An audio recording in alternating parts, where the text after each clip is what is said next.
ওকে, এদিকে দেখলাম সুতপা সান্যাল বেরিয়ে গেল, আবার এসেছেন? ঢুকেছি, হ্যাঁ ঢুকেছি। আচ্ছা আচ্ছা আচ্ছা আচ্ছা।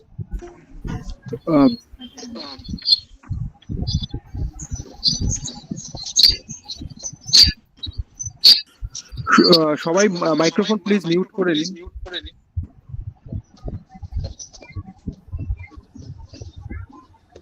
কৃষ্ণেন্দু, তুমি কিন্তু সবাইকে কন্ট্রোল করে বন্ধ করতে পারো। হ্যাঁ, আমি করে দিচ্ছি, আমি যতগুলো সম্ভব করে দিচ্ছি। মানে আমরা যারা ইনিশিয়াল কথা বলবো তাদেরগুলো বাদ দিয়ে। হ্যাঁ হ্যাঁ, আমি সবারগুলোই করে দিচ্ছি।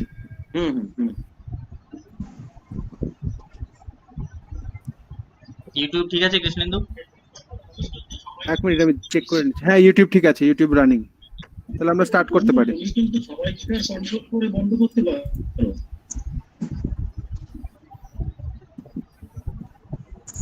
ইউটিউব চলছে, আমরা স্টার্ট করতে পারি। Okay. Good morning to all. Welcome to the national webinar entitled Enigma of COVID-19 Features, Genomic Plasticity. এতো প্রেজেন্টিং হয়ে আছে, মোস্ট শর্মিষ্ঠা দি জাস্ট ওয়েট। হ্যাঁ, এবার ready. Okay. Good morning to all. Welcome to the national webinar entitled Enigma of COVID-19 Features, Genomic Plasticity and Treatment Modalities, organized by Department of Botany in collaboration with IQAC. Warm welcome to you all. Today among us, we have the chief motivator of this webinar, our officer in charge, Dr. Shobhan Yogi, our IQAC coordinator, Dr. Amoresh Mondo, the chief advisor of the seminar, Dr. Kalidas Dash, the two distinguished speakers, Dr. Tanmoy Mojumdar, scientist, National Institute of Immunology, and Dr. Sudip Borua, Senior Medical Officer, Health and Family Welfare Department, West Bengal, and my fellow colleagues, faculties, and my dear friends. Once again, I welcome you all to this webinar. May I please request Dr. Sutopa Sanyal, convener of this webinar, to give a introductory session. Thank you. Over to Sutopa.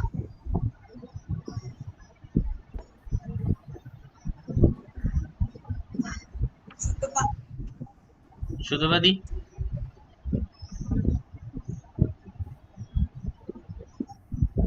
Good morning, everyone.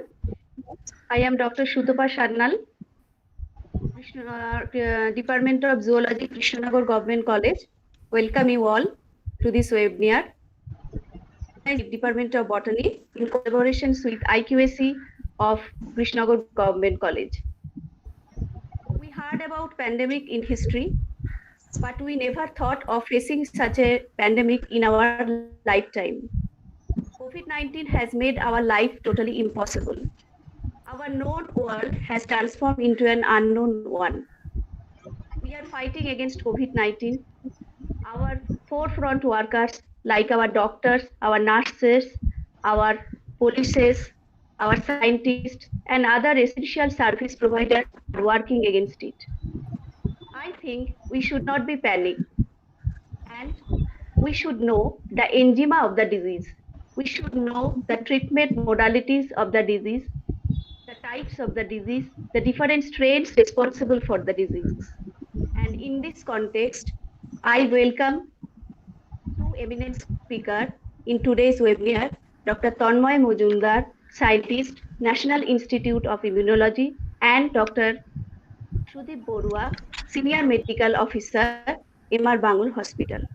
So without wasting much time, I am requesting our YC sir, Dr. Shobhan Yogi, to officially inaugurate the program and to deliver his welcome address. Thank you all once again for joining us, and over to our YC sir. Okay, thank you, Dr. Sanyal. Namaskar and good morning to all of you present in this web platform. Today's webinar is being organized by Department of Botany and IQAC of our Krishnagar Government College. I wholeheartedly welcome Dr. Tanmoy Mojumdar, scientist at National Institute of Immunology, New Delhi, and Dr. Sudip Borua, Senior Medical Officer, Department of Health and Family Welfare, Government of West Bengal. I also welcome all students, teachers, and my colleagues present in this webinar. In this occasion, I would specially like to mention that our college is in the midst of celebrating its 157th year of establishment, which we started in November 2019. We planned a lot to celebrate for this occasion, but due to lockdown and closure of college activities, we are not in a situation to perform so many things and events. But the use of modern technology has helped us to start and continue with this type of academic activities through hosting webinars. Today's topic of the webinar, which starts with the word enigma, is really very suitable in the present COVID 19 scenario. And who else than scientists and doctors of our country can throw light on this issue of COVID 19?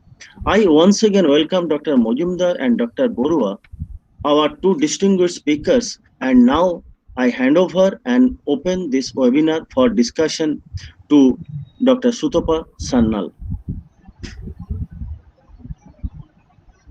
Dr. Sannal, Next, a special address by Dr. Amoresh Mondal, coordinator IQAC. Over to Dr. Amoresh Mondal. Respected chairperson, distinguished speakers, their support staff, my esteemed colleagues of the Department of Botany and all other departments of the college, students and other participants of the webinar.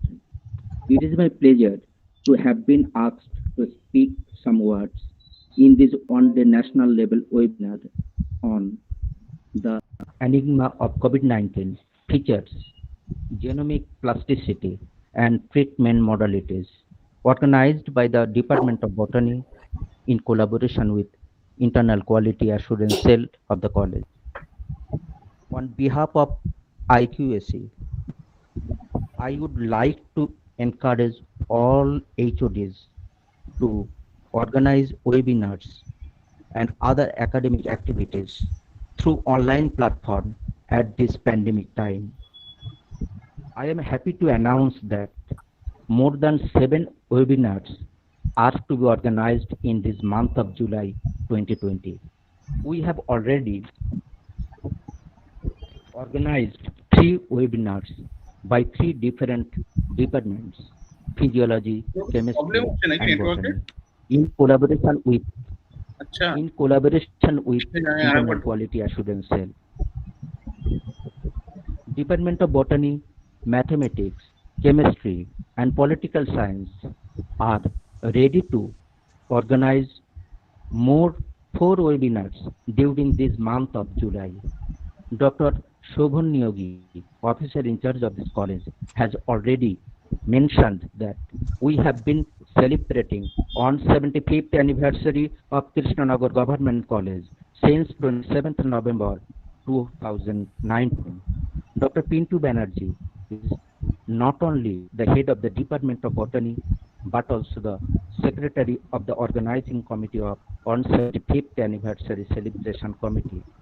We have chalked out a celebratory plan for organizing different academic and cultural programs during this year. But now we are facing constraint for COVID-19 pandemic. I express my heartiest thanks to Dr. Pintu Banerjee for his endeavor to arrange this academic program. From core of my heart, I believe that this webinar discussion must be fruitful to all the participants. I would express my gratitude to our distinguished speakers, Dr. Tanmay Majumdar, eminent scientist, National Institute of Immunology, New Delhi, and Dr. Sudeep Borua, MBBS, MD, Pharmacology, West Bengal Health Service, Government of West Bengal, who have given their kind consent to deliver lectures in this webinar. I am expecting all success of today's webinar. Thank you all. Okay. Thank Thank you, sir. Thank you, sir. Coming to the technical session, may I please introduce Dr. Mojumdar, who is the first speaker of this session. It is my great pleasure to introduce Dr. Tanmay Mojumdar, an independent scientist presently working in National Institute of Immunology, Delhi, has keen interest in developing strategies against human chronic diseases by cultivating balance between tolerance versus immunity, abrogating inflammation mediated by gut microbiome. He has completed his PhD from Vishwabharati, working on apoptosis and vaccine development. He has experiences on T-cell dynamics, on tuberculosis biology in International Center for Genetic Engineering and Biotechnology, New Delhi, and worked as postdoctoral fellow in Cleveland State University, working on role of innate immunity in viral infections. He also worked in Georgia Regents University and has ample experience on tolerance versus inflammation or innate immunity. He also gathered experience on drug development strategies against SARS and COVID virus infection. He has published several scientific papers in national and international reputed journals. He was also awarded with the Santa Cruz Biotechnology Investigator Award, USA, and then he was again certified as an expert of FACS Canto 2 from R&D section, Boston, USA, and then he was again given the travel grant as young scientist to Villarreal, Portugal from DST government of India in 2008. He was also awarded with the travel grant from CSIR again in 2008. He has been awarded as a CISR fellowship government of India in 2008, and he has been given as the best oral presentation in the 34th Indian Immunological Society conference at Pune. Thank you. Over to Dr. Tanmay Mojumdar.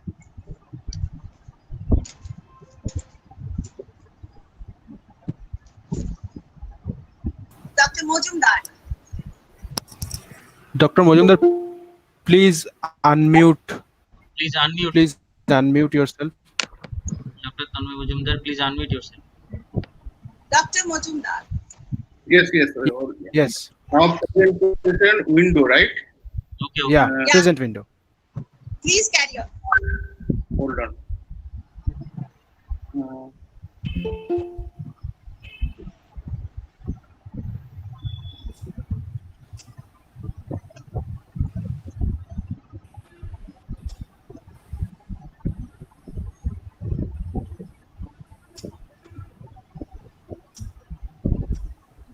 Is it okay? Okay.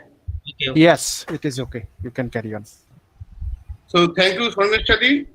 Thank you, Dr. Pintu Banerjee. Thank you. I would like to convey my thanks to organizing committee and principal sir of Krishnagar Government College for giving me an opportunity to give a talk entitled Viral Terrorism, a Riddle of Herd Immunity and Beyond. So the coronavirus name has been come from its structure. It looks like a crown-like structure, and that's why it calls the coronavirus, and it is having the positive stranded RNA virus, and the coronavirus is causing coronavirus disease 2019. Like in case of Mycobacterium tuberculosis, the disease name is tuberculosis. In case of Salmonella typhi, it is called the typhoid, or in case of Vibrio cholerae, it is called cholera. Similarly, in case of severe acute respiratory syndrome disease infection, the disease name is COVID-19. Earlier, the name was given as a 2019 novel coronavirus, but later the name has been changed and it has been given as a severe acute respiratory syndrome coronavirus 2, SARS-CoV-2. And it belongs to the single-stranded RNA family, virus family, and it infects several animal species like bat, and it has 30 kb long genome and having 14 ORFs. It is the longest RNA virus among the all RNA virus family. So this virus is having the several non-structural proteins. Non-structural proteins are nothing. It is a protein which is not expressed in virus, which is not part of the virus. But when it goes inside the cell, you can find this process. The RNA can translate those proteins, and that's why it is called a non-structural, as they are not part of the virus. So among those non-structural proteins, there are a couple of proteins which are majorly important. It's like NSP3, NSP5. These are basically protease. Protease, actually what they do, they fragmented, they degrades our cellular proteins. Like we have beta-catenin, mTOR. These are the major protein which maintain our cell survivability. So what protease does, so they try to degrade those proteins, and the cell undergo the death or apoptosis, and that's why they make an infection in our body. Along with that, there is another non-structural protein is there, which is majorly important for drug development, which is NSP12. It gives the RNA-dependent RNA polymerase. Means from this enzyme, the RNA produces multiple RNA, and in that way they multiply inside the body. So other than these non-structural proteins have different function. So you can see the different types of non-structural protein, and their functions has been written here. Other than that, they do have several ORF. Say they do have 13 ORFs, and among those ORF, the majorly spike is important, because spike is nothing, is a glycoprotein. It is a part of virus. Even there, if they are not inside the cell, still you can see the spike in the virus. They do have envelope, and also the membrane protein and nucleocapsid phosphoprotein. This the spike has majorly, it is important because of it binds with the cell before entering inside the cell. So first, you can see that there are several viruses are there in our environment which are causing the flu.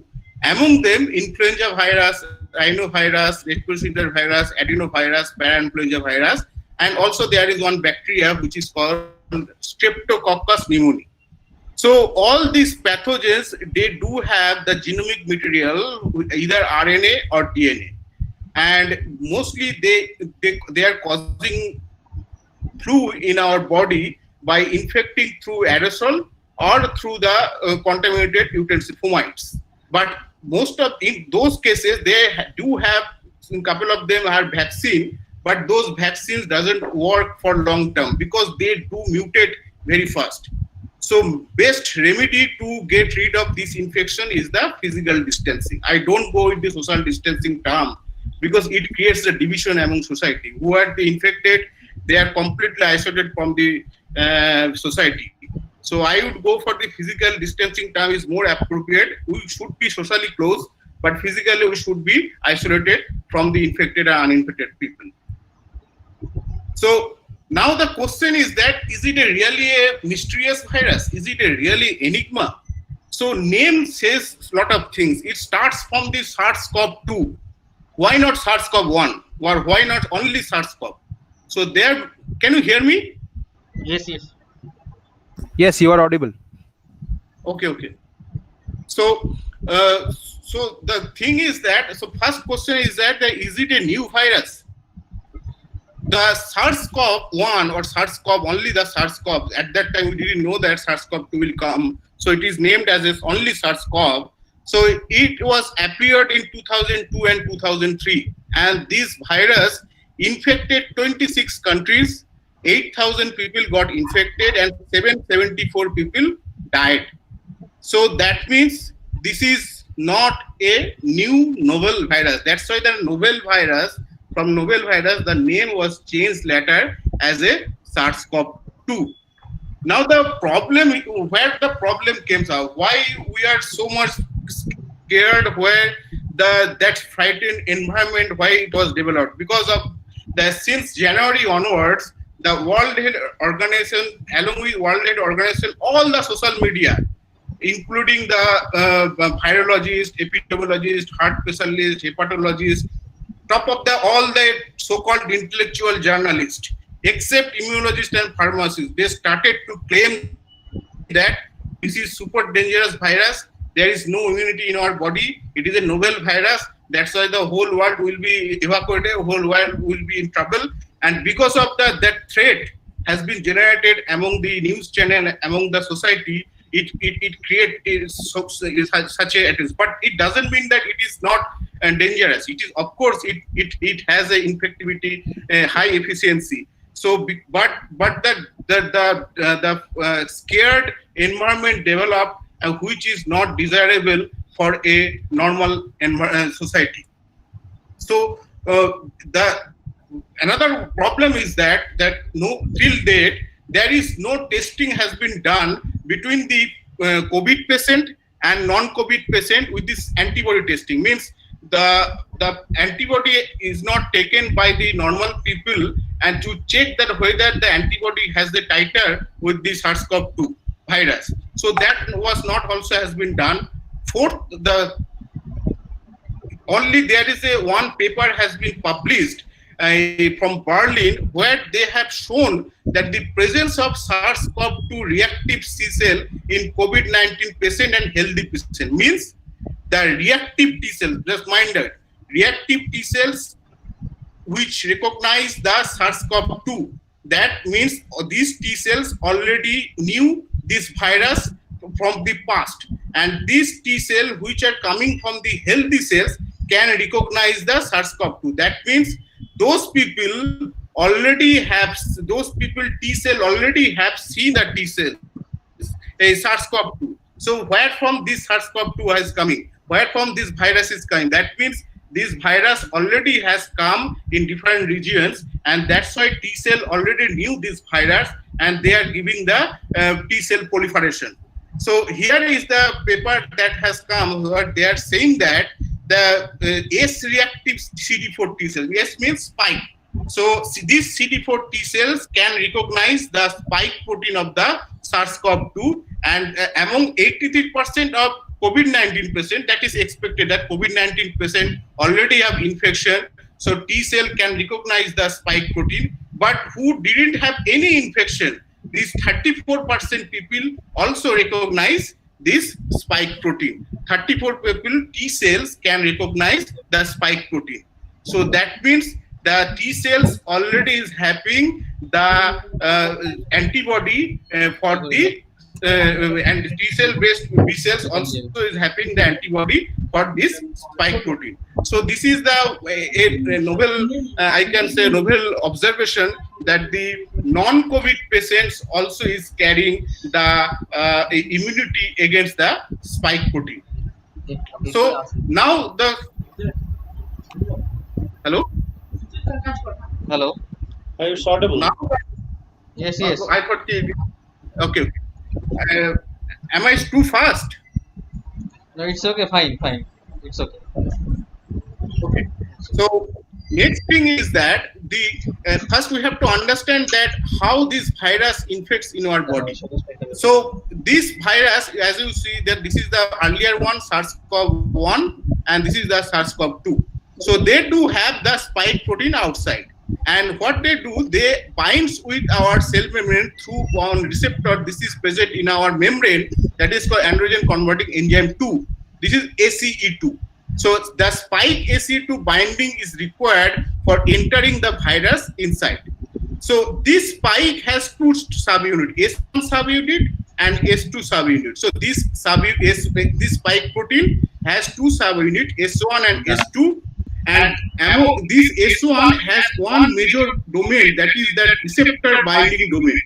This is the particular domain which has the antigenicity. Means if the T cell can see this particular domain, they can differentiate into effector cell and T memory cell, and T effector cell further activate B cells to produce the antibody against particular this domain. So if you immunize the whole S protein or RBD protein, both can give the immunity against the total spike. Or you can say that it can give the antibody titer against the virus. So the one major thing is there. This subunit S1 and S2, in between the S1 and S2, there is a one furin cleavage site. This furin cleavage site is very much important because of that. It is getting the more infectivity compared to SARS-CoV because of this particular furin cleavage. I will discuss that. So if you go to the statistics in India, that total 1 crore 50 lakh samples were tested till now. So among 1 crore 50 lakhs, only 13 lakhs people got infected, means 8.66%. Means almost 92% people are safe. And if you compare this 13 lakhs number with the 130 crore total population of India, only 0.1% got infected. So 99% people are still not infected. So it is not as dangerous what we believe. And if you go with the death rate, there are 30,000 people died. So because of this infection, means 0.2% of 150 crore total tested samples, 150 crore tested samples. And if you compare this 30,000 with total population of the country, only 0.002%, we lost that 0.002% people due to this infection. So it says that maybe if you compare this disease with tuberculosis or malaria or dengue, the death rate is more. But of course, you cannot deny the infectivity. It has very high efficient infectivity, and because of that reason, whole world got infected. So around 6 lakhs people died. So why these things happen? Why 6 lakh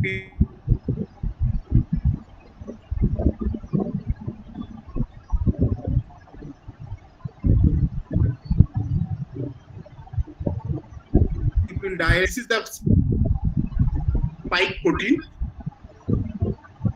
In between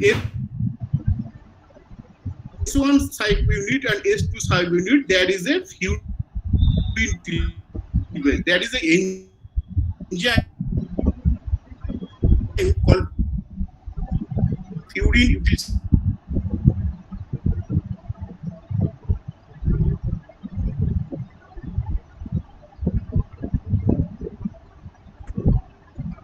Your audio is not clear. There,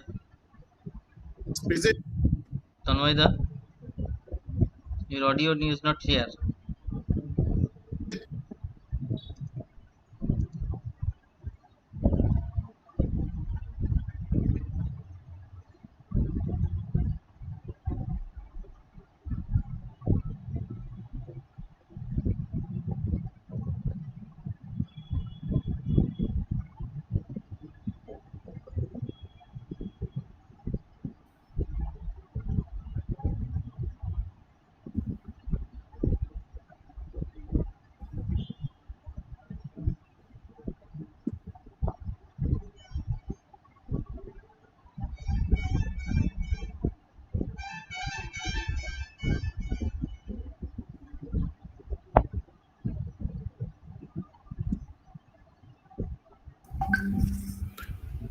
Dr. Mojumdar.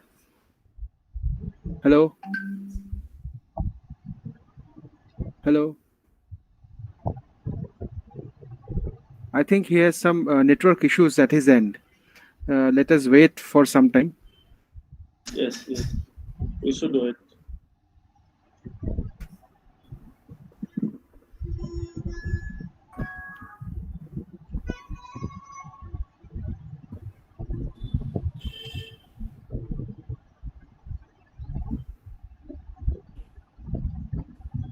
Yes, he has some network issues. He got disconnected.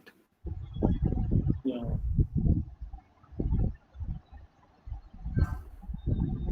It is better once he leaves and then rejoin. Yes, sir.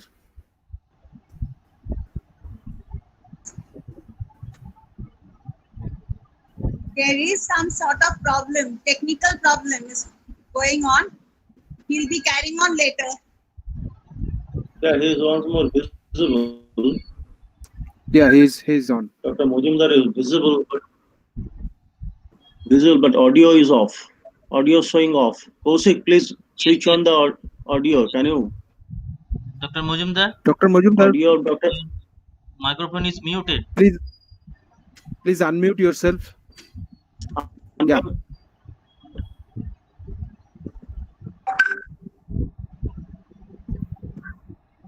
Yeah.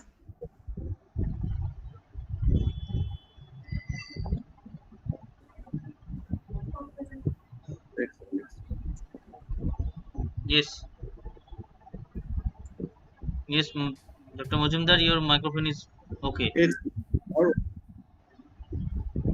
Now Okay. your microphone is okay. microphone is muted. Yes, No, Can you it's hear? fine. You are your microphone is okay. yes, you are audible now. But can you see my slide? Yeah, No, yeah. please present again. You are visible, Okay. but you are not audible.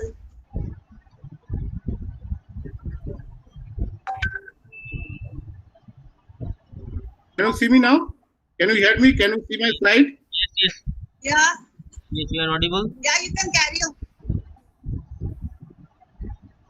Is it fine now? Fine. Yeah, Yes. it's fine. Okay. Sorry for the interruption. Actually, the heavy rain is going on, and due to that, maybe there is a power cut because if the power cut the generator, it takes couple of seconds to restart.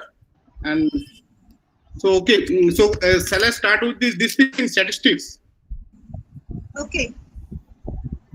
So, if you see the death rate, only 30,000 people we lost due to this pandemic in our country. And if you compare this percentage with the 1 crore 50 lakhs of total sample tested, only 0.2% got expired.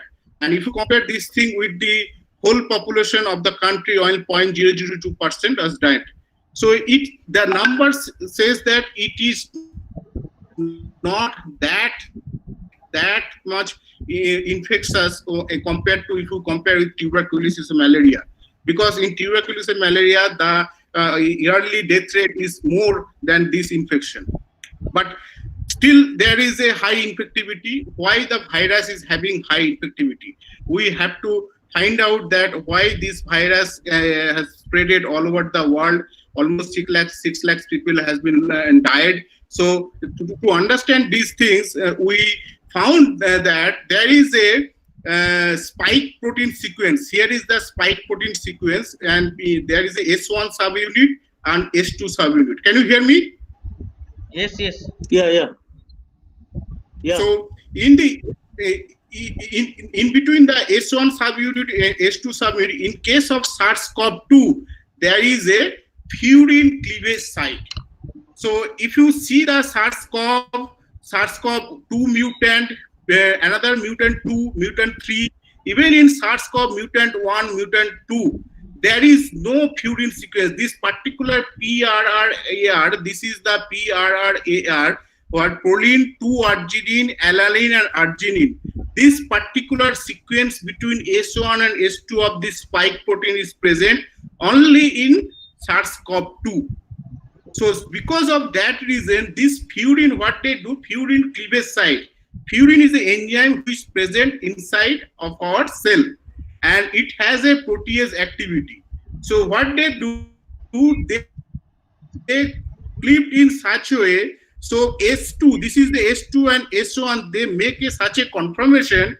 So AC2, the RBT can expose outside because RBT is in between. So RBT can expose outside, which is present on our cell membrane receptor. So that AC2 can bind RBT tightly. And because of the spike, AC2 binding efficiency is important for viral infectivity, and this particular furin cleavage site is required for tight binding efficiency between RBD and the AC2.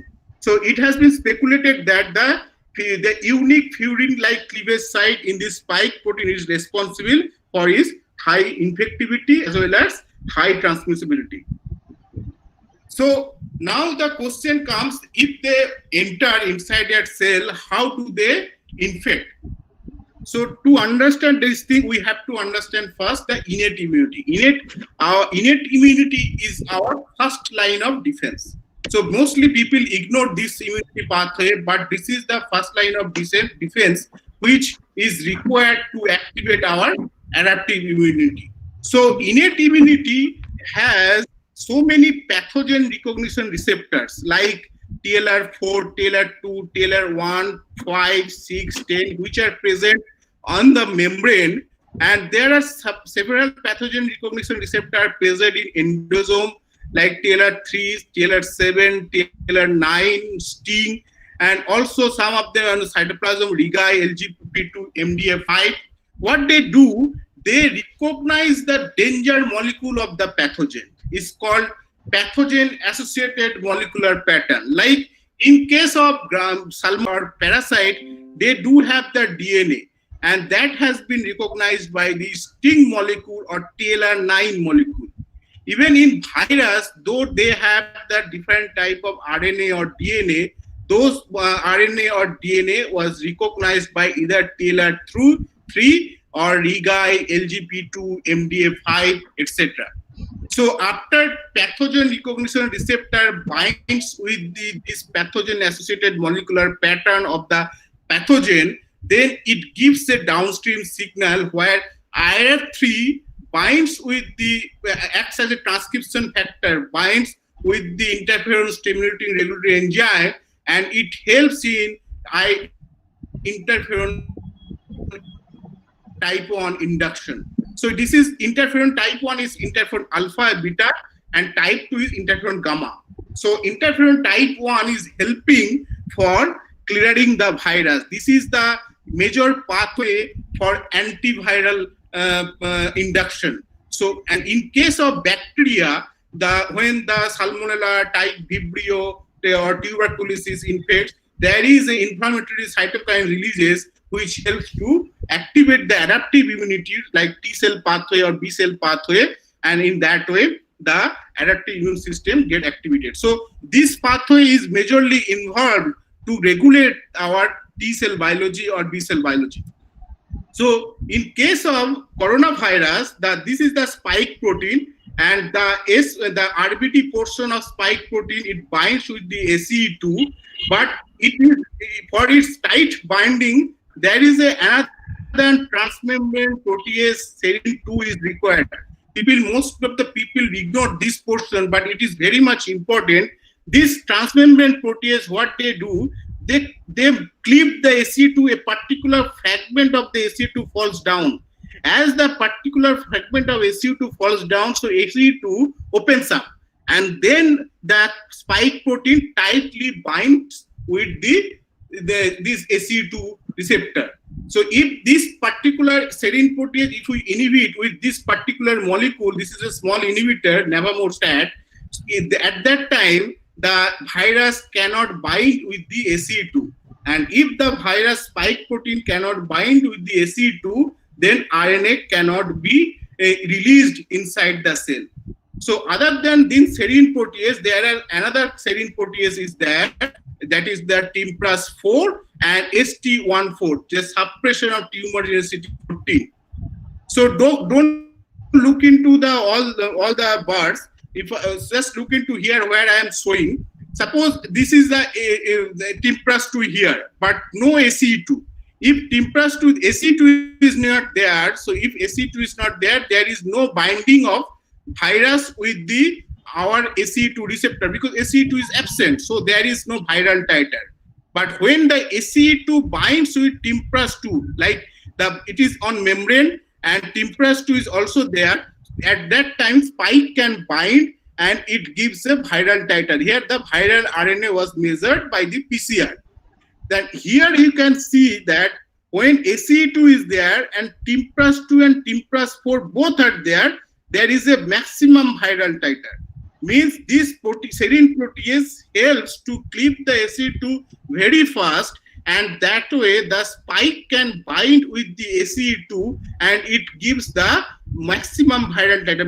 Means the very fast, very quickly, the most of the virus can go inside the cell and RNA can be released, and the RNA dependent RNA polymerase multiply the RNA. So in that way, TIMPRAS2 and TIMPRAS4 is helping ACE2 for binding with the spike protein. But if we give the ST14, again there is a decrease of the viral titer. Means ST14, though it is a serine protease, but it is inhibiting that TIMPRAS2, TIMPRAS4 activity. So in that way, we can say that TIMPRAS2 and TIMPRAS4 is required for high efficiently binding of SARS-CoV-2 spike protein with ACE2. So here is the fact, if you give the TIMPRAS4 also here, then this spike ACE2 binding is maximum, and in that way RNA goes inside the cell. So this particular observation first published in Journal of Virology in 2013 with the SARS-CoV virus, the SARS-CoV-1 virus. The same author, they just replicated the idea in SARS-CoV-2, and they have published the similar type of data in Cell.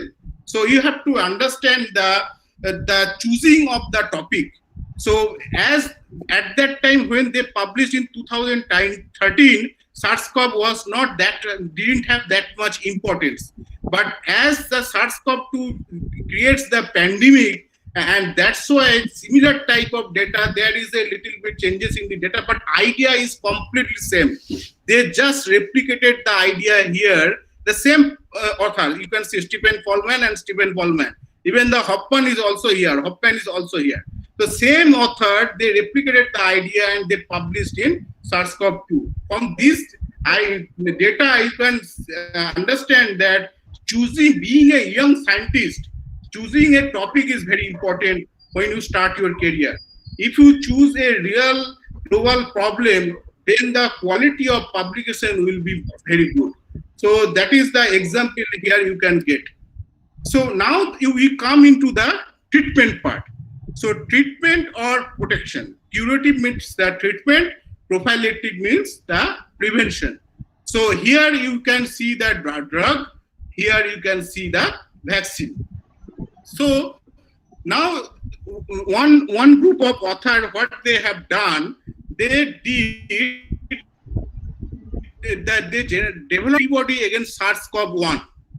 And they developed the antibody of SARS-CoV-1, which is specific to spike of SARS-CoV-1. And that antibody can neutralize the SARS-CoV-2 spike.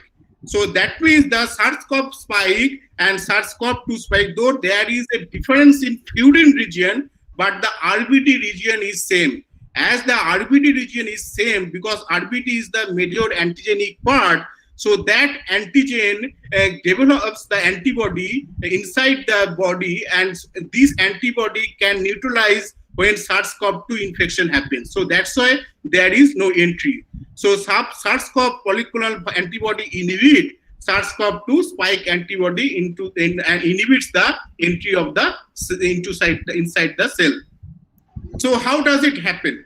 So if you look into the immunology, here is the S1, S2 subunit. S2 subunit here, S1 subunit here, and they express the RBD outside.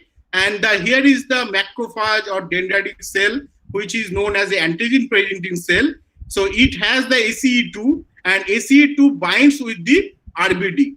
So when they do bind, so and then the RNA goes inside, and from RNA the translation happens, different proteins are translated, and among them RBD is also there, because from whole RNA, because spike is part of ORF, so RBD is there, and RBD has been chewed because these antigen presenting cells have the capacity to chew the polypeptide and show the antigen on the MSC. These are the MSC molecule. This green one and these the This red one is the MSC molecule, where they expose the antigen and ask the T cells to bind here. So when T cells see the antigen which is showed by the MSC molecule, and the T cell binds T cell. This is the T cell receptor, and T cell binds here, and they start to differentiate into effector T cell and memory T cell. Effector T cell differentiate into different types of helper cells like Th1, Th2, Th17. They will try to neutralize the pathogen, and memory T cell, what they will do, they will remember the pathogen. If there is a second infection of similar type of infection pathogen, then their memory T cell will immediately differentiate the effector T cell to produce this kind of subset of T cell to neutralize the pathogen. And effector T cell also activate the B cell. And from the B cell also there is a two types of B cell. One is effector B cell and memory B cell. Effector B cell will secrete the antibody to neutralize the antigen, and memory B cell will remember. So if the second infection comes, they will produce the antibody immediately, and in that way vaccination happens. So you remember that the most of the infection in the nature, 90% of the infection in the nature happens through either oral route or nasal route. Means the oral route infection ends with the gut, and nasal route infection ends with the lung. And both lung and gut is occupied by the foreign microbes, and that is known as microbiota. So, and this microbiota is very much important to controlling our immune system. So, except some vector-borne disease like dengue, malaria, the most of the disease are either happening through oral route or the nasal route. So, if you compare the number of microbiota in galaxy, 100 billion stars are present, and in gut we have 100 times more than that. And if you compare the total DNA, we have the 23,000 genes, and total human microbiome inside our body, that gene number is more than 1 million. So from that you can understand that what is the impact of microbiota to control our immune system, because microbiota controls the nutritional absorption, nutritional digestion. So this, if there is an imbalance of microbiota, that will dampen the nutritional absorption, and that will affect the immune efficiency. So the microbiota is the key factor to control the immune development as well as vaccination efficiency. So suppose here, don't take this picture because I have communicate this paper, so it is under revision. So I would request that you can do not take this picture. So what is happening here, that when the fetus is in mother womb, and during pregnancy, mother takes different types of antibiotics, and that will affect the immune system of the fetus also. And if mother has the healthy food, healthy diet, and that will help to give the microbiome symbiosis. And from infant to 6 to 8 years or 10 years, there is a vaccination process is going on in India. And that will, this vaccination process is quite depending on the microbiome population, microbiome distribution. If there is a disbalance of microbiome, then the vaccination efficiency will be affected, and because the immune development will not be proper. So suppose you can assume this is a gut, and this gut microbiome controls the vaccine efficiency along with the immunity development inside the body. And you can see that there are several maternal factors are there: placenta, health of the mother, mode of delivery, like always natural delivery is always good because it gets natural microbiome, baby gets natural microbiome. Also breastfeeding also is helping the babies to get the microbiome from mother to their baby's gut. So along with that, there are so many environmental factors are important, like diet, pathogen exposure, antibiotic. Because if you take too much antibiotics, antibiotics kill non-specifically this microbiota. Though antibiotic will kill your target bacteria, but antibiotic also kill those non-specifically these bacteria, because antibiotics either they are translation blocker, transcription blocker, and they kill all this microbiota. And because of imbalance of this microbiota, there is a deficiency of immune development, and that in that way it develops the herd immunity. If microbiota system is okay, if that will help to metabolic factors will be in balanced condition, and environmental factors, if it is okay, in three of them develops the herd immunity in a community. So I'll discuss what is the herd immunity. Herd immunity is nothing. It is a immunity in a society. So it is critical therapeutic intervention that deliver protection against infectious disease both individually and the community level. Means that we are not giving any. It can be done by infection, natural infection, or it can be done by mass vaccination. Like in case of polio, in India there is a mass polio vaccination, and in that way we develop the herd immunity against the polio virus. So and second thing is that this method of natural vaccination is very much pertinent to the context of pandemic due to coronavirus disease 2019, and conventional idea of herd immunity is established on relationship between transmission dynamics of infectious agent, natural population of immunity. The fourth thing is that this is entirely supportive while fighting against any disease, because this herd immunity will help to clear the pathogen. Because if you don't have the vaccine, so at that time only your natural body immunity will help to clear the infection. And that's why that natural body immunity, if you have in a community, if you have in a society, if you have a large population, and that is known as a herd immunity. So suppose this is your community, your society, where different types of immune efficient people are there. Like this is the highly immunized people, highly immune development.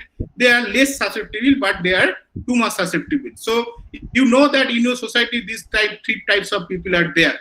But if you have the good microbiome in your gut, if you have a good food, if you have a good environmental hygienic, and if you have a good metabolic digestion capacity, and that will, and at that condition, if infection happens, suppose at that time you have a coronavirus infection. So what will happen? This infection pass to different people.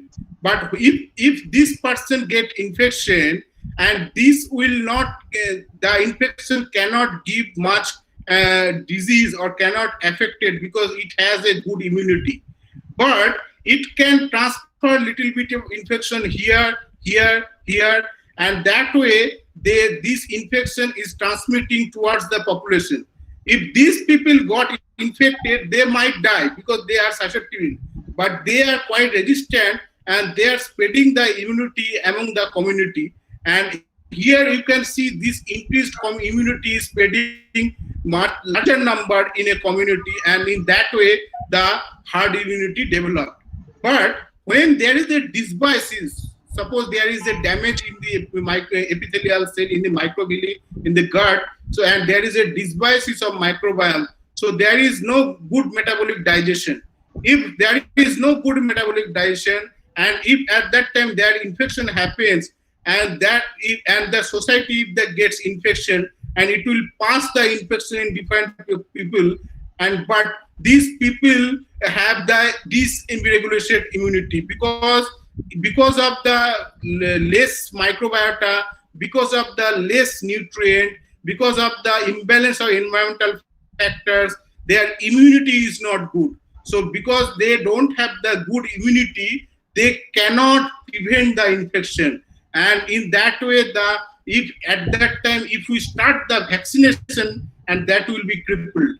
Because you understand, if we develop the vaccine, suppose we have checked, there is a report in Bangladesh, there is one slum area, and also in the Harabi slum area in Mumbai, they have checked the vaccine efficiency with compared with those people community with the who is having the good food habit, and they have shown that the because of the bad food habit or bad hygienic habit, the vaccine efficiency is not good for them.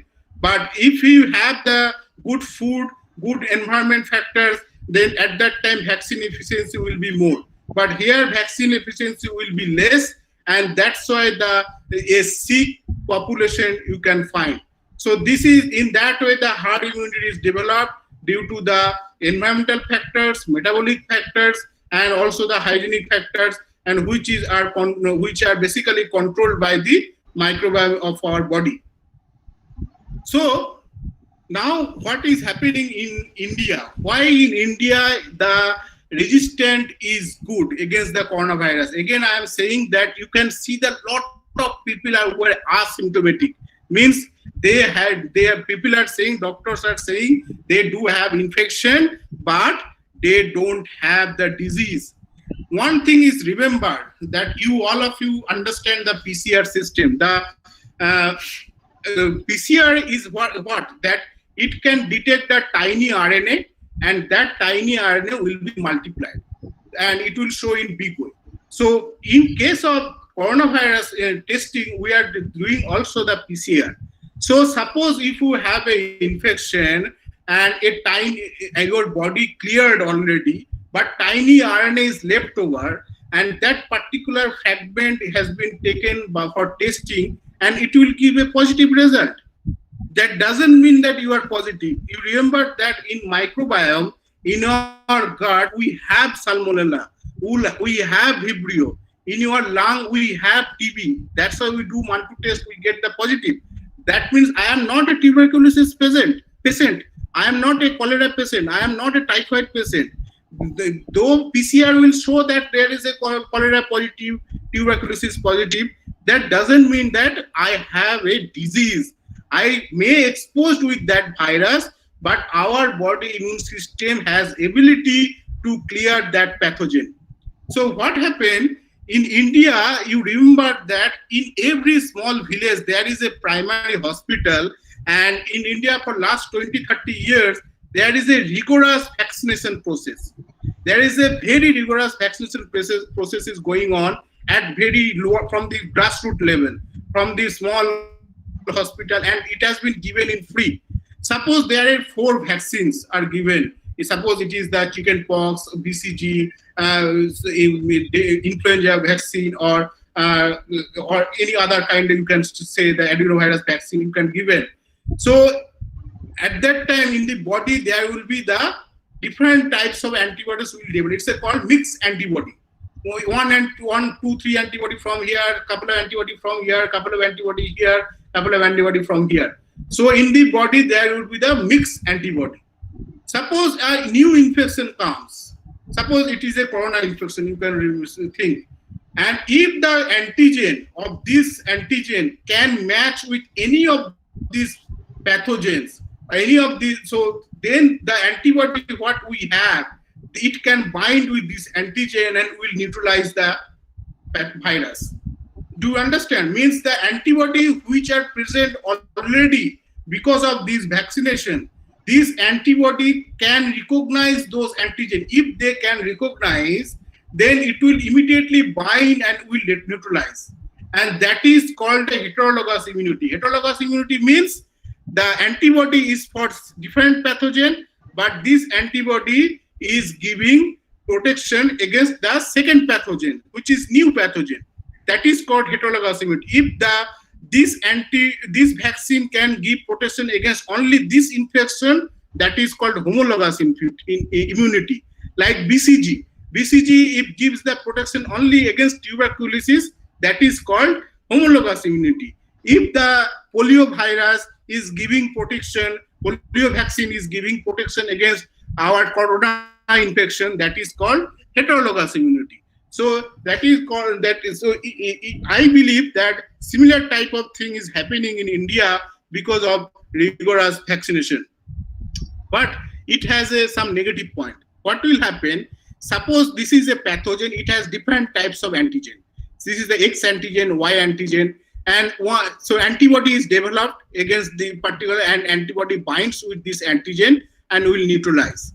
So, but when the second pathogen comes, suppose they do have their major antigens along with some of this antigen. So some of these antigens are there. So our body, what will do? They immediately bind with this antibody already we have in our body, because of this earlier infection we have already in our body, and this antibody will bind with this antigen and it will neutralize the second pathogen. So this pathogen will not present in our body for a certain period. For activating the T cell, activating the B cell, we need the pathogen need to be stay in the body for a certain period. Otherwise, T cell cannot recognize, T cell cannot activate B cell cannot produce the antibody. Pathogen has to be present. That's for a certain period. That's why we are giving the booster vaccination. Means we don't leave the child for single vaccination. We give the booster vaccination at regular interval. So the vaccine, that inactivated vaccine, that pathogen which are present inside the vaccine can persist for longer period, and our immune cells can look into that and develop the antibody. But if that antibody, when the second infection comes, it already neutralizes this pathogen by binding with this less number of antigens which are resembles with this antibody, then this pathogen doesn't have enough time to develop persist inside the body. So actually the original antigens which are present against that body cannot develop any antibody, and that's why individuals are protective because of they neutralize because of this antibody. But second pathogen antigen specific immunity is inessential, is not required, because the antibody of earlier pathogen can neutralize the second pathogen, and that's why it is known as original antigenic sin. Means the major antigens of second pathogen cannot produce any type of immune response inside our body. It is known as original antigenic sin. So now I'll discuss what is happening, what is the global program which are going on against this SARS-CoV-2. So basically what people are doing, they are targeting basically the spike. Their method of delivering the vaccine is different, but mostly they are targeting the spike. So they are trying to generate the antibody against the spike. Means the spike has RBD. So if RBD get neutralized, so RBD cannot bind with the ACE2, so virus cannot enter. So in case of Moderna, this is a company in Texas, they are making the RNA 1273. Actually, this mRNA is coding for the spike protein, and if that spike when it go inside the body, it will develop the antibody, and when the infection happens, the antibody of the spike will neutralize the spike of the virus. Second program is going on in another one in USA, in vivo pharmaceuticals. They made a DNA vaccine, and DNA vaccine also is carrying the spike protein sequence. So both of them are similar type of approach, but they are doing on RNA based, they are doing on DNA based. In China, what they are doing, they are taking the total virus. So total virus, just like in polio. In polio, what is happening? We take the total virus. So similarly, they are doing the attenuated total virus, and they are trying to develop the antibody against the SARS-CoV-2. The day before yesterday, one paper has come. You have seen that it is very much discussed in the news channel, that Charox-1. So this is basically adenovirus, where they have the sequence of the spike also, and this has been they have tested in chimpanzee. This is the live virus. It is present inside the body, but it will not multiply. So if the live virus is present inside the body, it will be the immune system has good time to see this virus. So in that way, the immunization process will be good. The antibody process, the development of antibody will be good. So this is in phase 2, I believe, phase 2 or phase 3, I think, that has been done by the Oxford, UK. Now the vaccine is not our major thing. You have to remember, if you have an infection, vaccine will not be enough to clear your infection. You need the drug. At that point, in our condition, we need the drug. Yes, we need the vaccine for future, but immediately we need the drug. And the most important target of drug development is that RNA-dependent RNA polymerase. Because why this virus is more effective? One, I have discussed that furin cleavage site is present. Another one is that they have the high reproductive efficiency, that is called R0. In SARS-CoV, which one is 1.4 to 2? In case of SARS-CoV-2, the reproduction efficiency is more than 5. So almost 5 times. So you can, or double, you can say more than double. So that means that if you, and this reproductive efficiency comes from this particular enzyme, because this particular enzyme produces from RNA to single RNA to multiple RNA. And if we target this particular enzyme, then the virus cannot multiply. And people are doing with this particular two small molecule, remdesivir and quinspiristine, and that is the very, hopefully we can get a drug very soon using any of these two molecules. So what is the conclusion? Conclusion is that SARS-CoV-2 is not as dangerous what television says. So stop to watching the news. So if you don't watch the news, you will have a peace and you can do your work in your best. Infection rates in India is really very low, suggesting the existence of heterologous immunity. Heterologous immunity, why? Because maybe the polio vaccine, what we are getting, that polio vaccination or the antibody what we have, that is giving protection against SARS-CoV-2. And third is the maintaining healthy lifestyle, balanced nutrition diet, following physical distancing norms can provide protection to the great extent. So I am getting the fund from all these grants. I am grateful to Ministry of Science and Technology. Also, I am grateful to my director, National Institute of Immunology, and my two students. And so, along with that, I have stopped my work, my talk, and thank you very much. So, you are welcome to ask any question. Thank you, Dr. Tanmay Mojumdar, for giving such an enchanting talk, dealing with SARS-CoV and SARS-CoV-2, their features, their differences, their treatment and prophylaxis of SARS-CoV-2. You also dealt with the microbiota, which controls the immune development. You also discussed about the heterologous immunity and also discussed the points about vaccine development. Thank you once again, Tanmay, for giving such a good lecture. Any questions? Dr. Rituparna, over to Rituparna Kundu Chaudhuri. Hello, Dr. Mojumdar. Kindly end your presentation. Then it will be helpful to interact with each other. Can you repeat, please? Dr. Mojumdar, kindly end your. Okay, it's fine. Okay, fine. Yeah. End your presentation. Okay, thank you.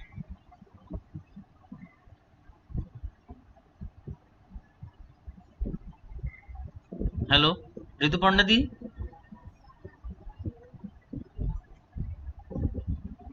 Rituparna di. Yes. Hello. Just start your session. Okay.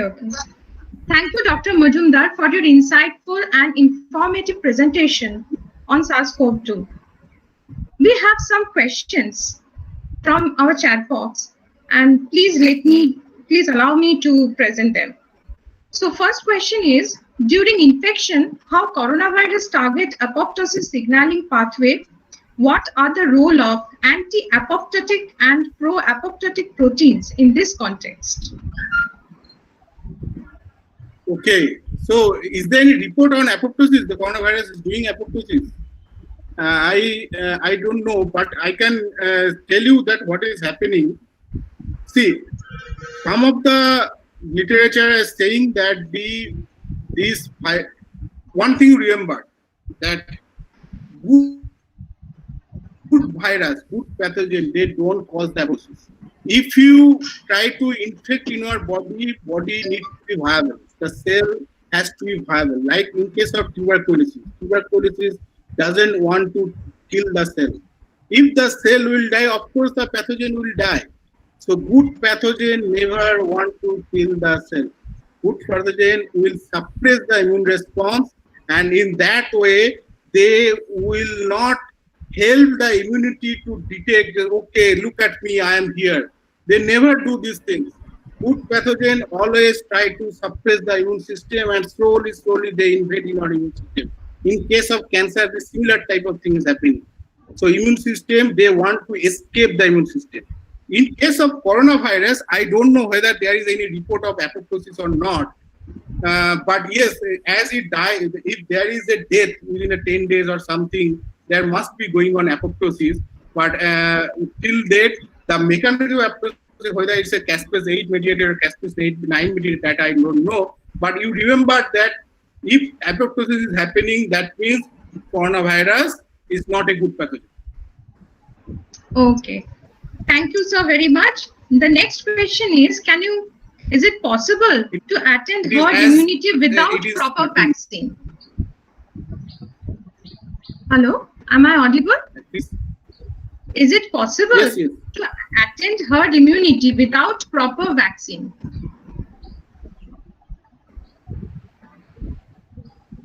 To attend?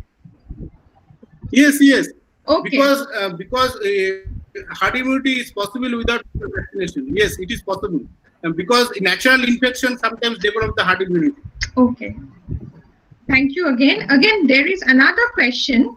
Do herbal supplements invoke active immunity?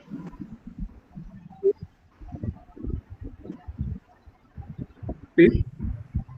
Do herbal supplements invoke active immunity? Yeah. Yes. Because nutrients is required for microbiome symbiosis. So if the nutrients if you don't have, then it will be difficult to give the proper herd immunity. Okay. So thank you again. Another question is there. In UK, inhaled treatment trial for COVID-19 by inhaling interferon beta has started. What is your view on it? See, inhaling interferon beta, I don't know. Dr. Borua can give the answer. But in the inhaling interferon beta, the interferon beta should go inside the cell. Because these are the intercellular molecules, intercellular cytokine. After that, this interferon beta release and go through the bloodstream. But inhaling the interferon gamma, how much it's helping, I don't have any idea. Okay, so that's all for this question answer session. Thank you very much again, Dr. Mojumdar, for your nice presentation and these nice answers. I hope it will be immensely helpful for all of us, including all the students present over here. Thank you again. Now I would request Dr. Shormishta Maiti to introduce our next speaker, Dr. Sudip Borua. Thank you, Dr. Rituparna Kundu Chaudhary. Our next speaker is Dr. Sudip Borua. May I please take the opportunity to introduce Dr. Sudip Borua. Dr. Sudip Borua has been serving in the West Bengal Health Service for almost 2 decades. His work as a doctor has taken him to remote rural areas and subdivisions of West Bengal, including Paschim Medinipur, Murshidabad, Nadia, and Hooghly districts. At the same time, he has got opportunity to work in National Medical College and Hospital, Archicot Medical College and Hospital. Currently, he is posted at MR Bangpur Hospital and is facing the coronavirus crisis in the COVID war. In the course of his professional engagements, he has lived through real life experiences in the state-funded health institutions and handled health issues of common people at the grassroots. He has also published many publications. He has got many publications in international and national journals. Though he is an MD in pharmacology in Archicon Medical College, he has a diploma in public health from AIIPH. I welcome you, sir. It is an honor that you have accepted and given your consent in spite of your busy schedule. Over to Dr. Sudhir Borua.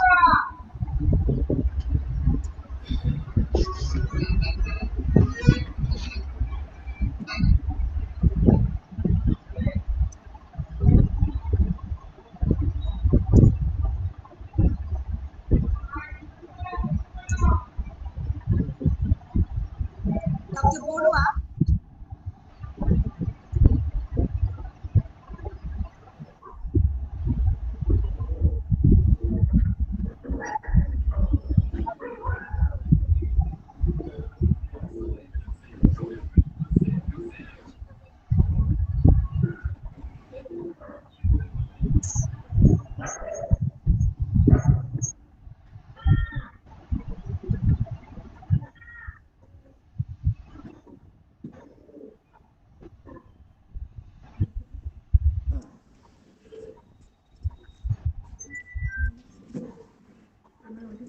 Am I audible? Yes, you are audible. Hello. Yes. Hello. 100-150 জন মতো হয়েছে। Hello. Yes, Yes. you are audible. Yes, you are audible.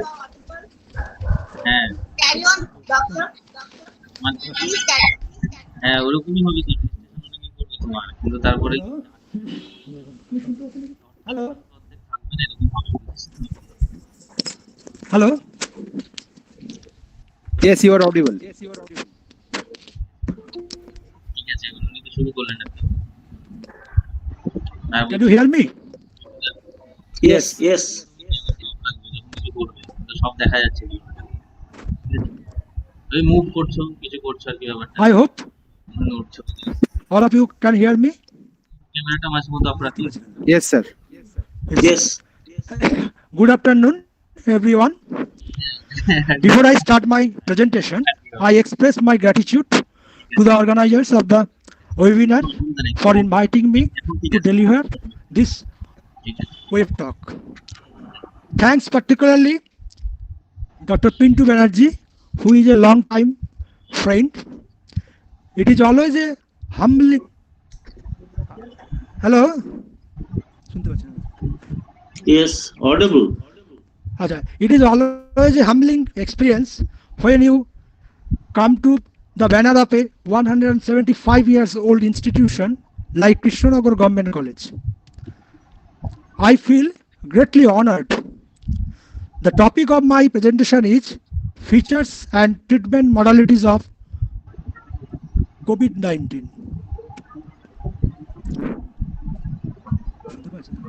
Hello? Yes. Thank you, Dr. Mujumdar. He has already given the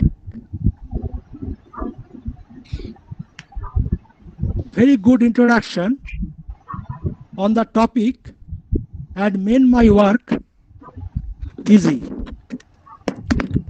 একটু অসুবিধা হচ্ছে বলে মনে হচ্ছে, না?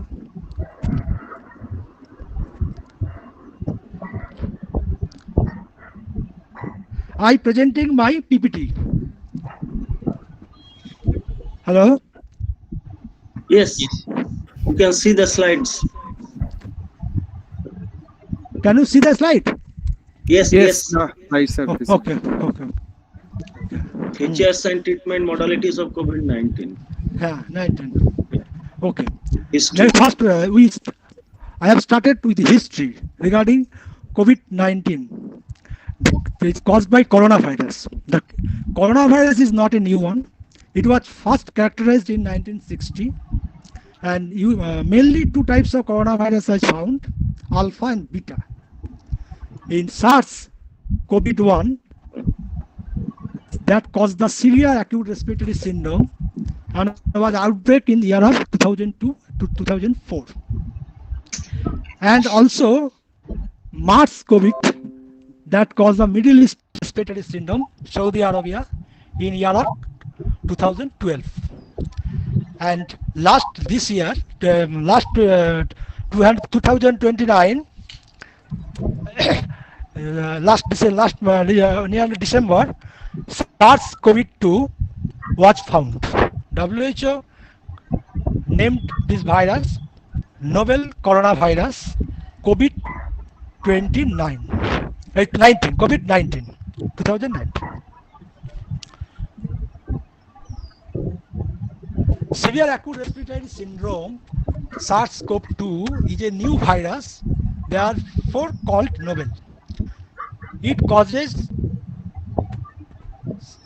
severe acute respiratory syndrome and was first identified in people with pneumonia in Wuhan, China in late 2019.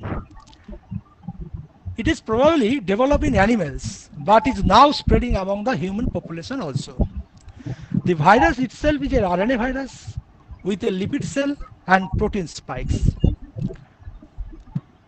The SARS and SARS-CoV-2, the target is similar NTS receptor, that is ACE2, angiotensin converting enzyme 2, on the cell surface. In different cells, lung, kidney, ileum, urinary bladder, several places this type of receptor is found. It is a very much infectious disease.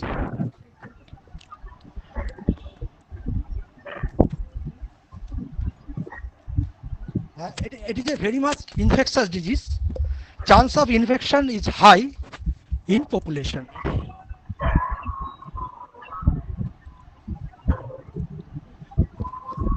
COVID-19 as a part of the coronavirus family is a relation to the previous human SARS virus, which is called an epidemic in 26 countries in 2002. On 30th January 2020, WHO announced it is a public health emergency of international concern regarding infection caused by COVID-19. And they declared it is a pandemic on 11th March in this year. More than 14 million cases of COVID-19 have been reported in more than 188 countries and territories, resulting in more than 6 lakhs deaths. As the virus is new, we are learning more and more every day, and what we know now may change tomorrow. This is the spectrum of the disease. And as on 20th July 2020 data, this slide shows the virus strain index case. That is the first case identified in Kerala, in our country, and our state at Calcutta, Beleghata. Date in our country 30th January, and our state 18th March. Confirmed case and active case and death are shown in slide. And most interesting is that such infectious disease has fatality is not so high. In national level 2.43, and our state it is a little bit small high 2.56. Next come to the mode of transmission. How the disease can transmit. The route is either nasal or oral, through direct contact or droplet, or airborne. WHO previously declared it is a purely droplet, but now added it also be airborne. Droplet spread is usually limited to a distance 30 to 60 centimeter between source and host, but this distance may be increased in some situation. From some facts from the CDC, that is Center for Disease Control and Prevention, USA, more than 1,000 viral particles are needed to infect a person, and it depends on the exposure to virus and time in duration. In normally breath, more than 20 pp per minute can be expelled out from the infected persons. During speaking, more than 2000 to the 200 bp per minute. During coughing and sneezing, amount is too much, near more than 200 million per vp. This remain in air for hours.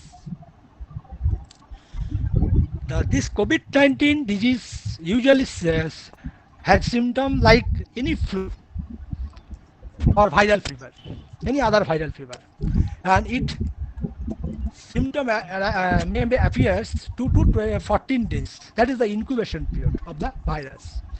People with these symptoms may have COVID-19. What are those?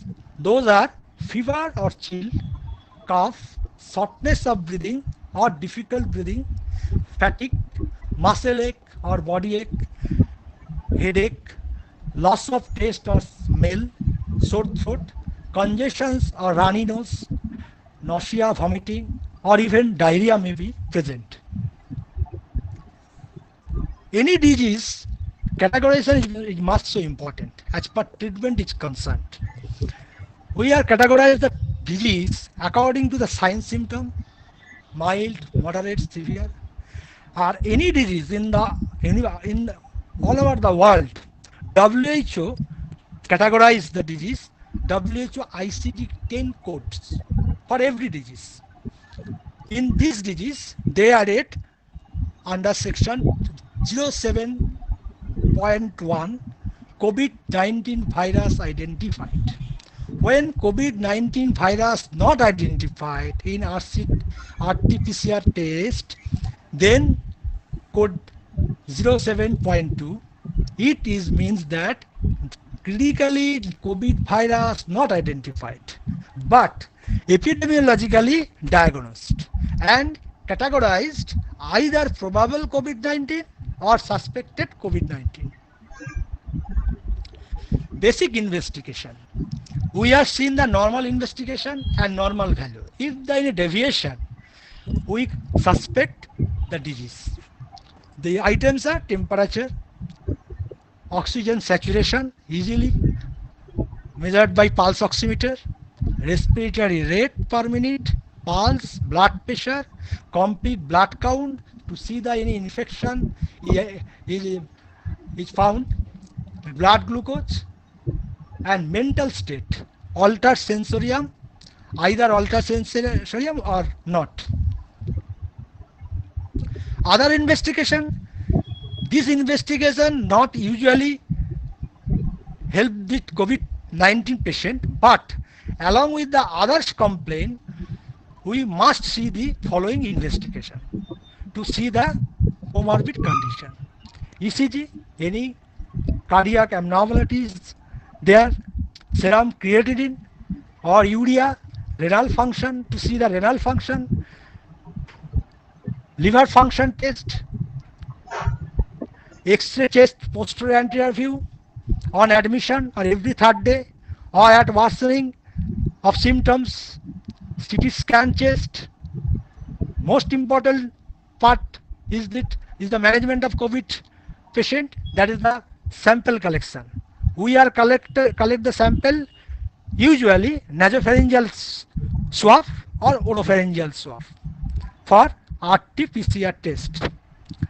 And in case of where the nasopharyngeal swab or oropharyngeal swab is not possible to get, then we go for bronchoalveolar lavage on during intubation.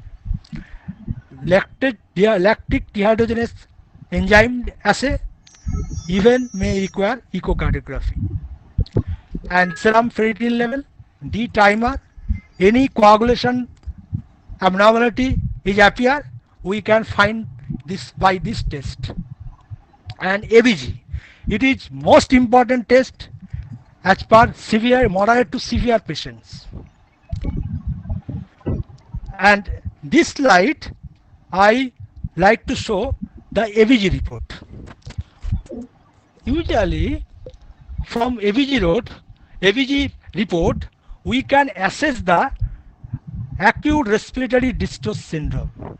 Usually, in this type of respiratory problem caused by COVID-19, there is a major problem is the oxygenation, lung oxygenation, proper oxygenation has not been taken place in the terminal or tertial alveolar area.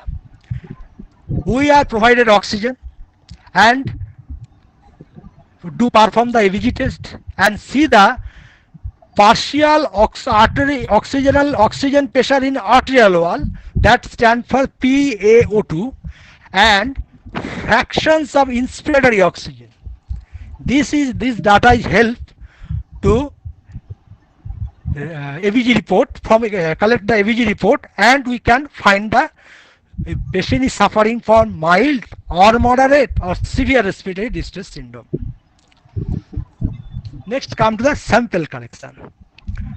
Earlier I already said oropharyngeal and nasopharyngeal swab is to be collected, and right one picture shows the nasopharyngeal swab and left one is the oropharyngeal swab.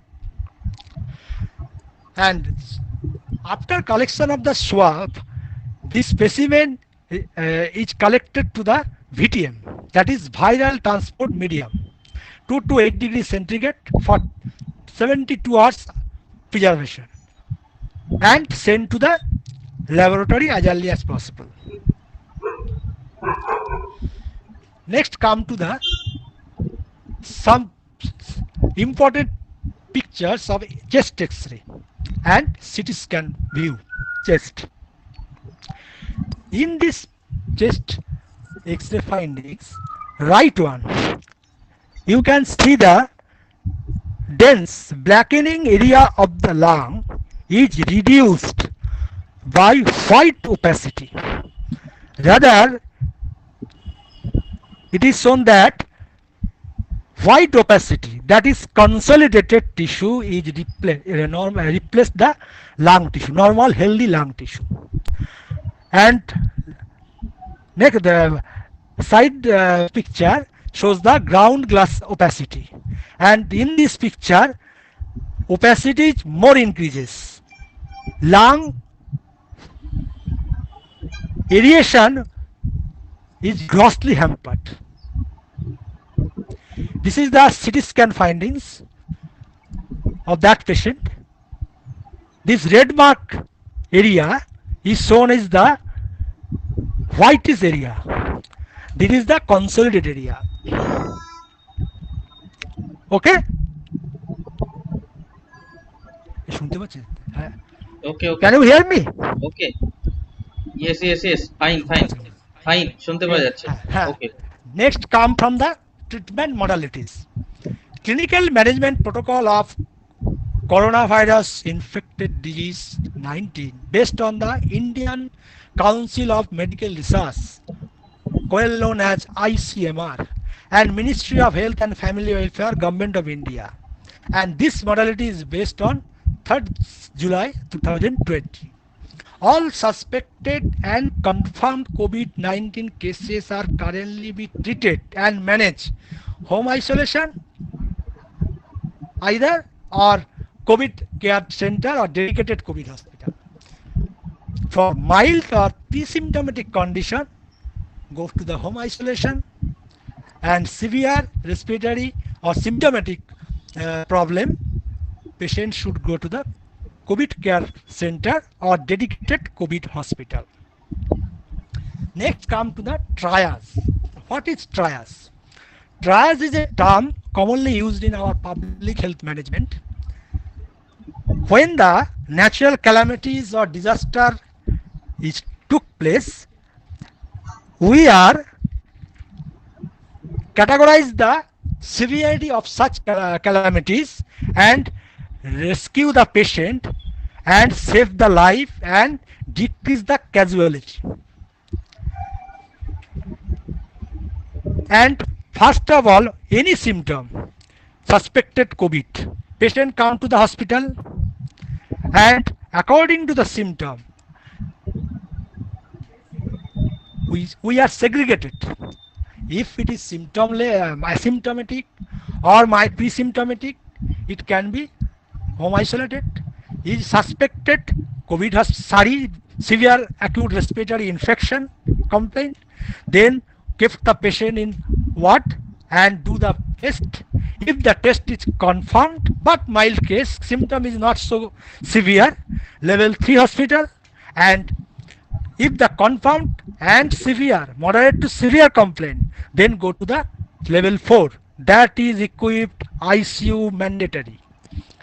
And the confirmed test, mild or either case, we should think of comorbid condition and age of the patient. Usually we found that children are not so much infected or such complaint is found.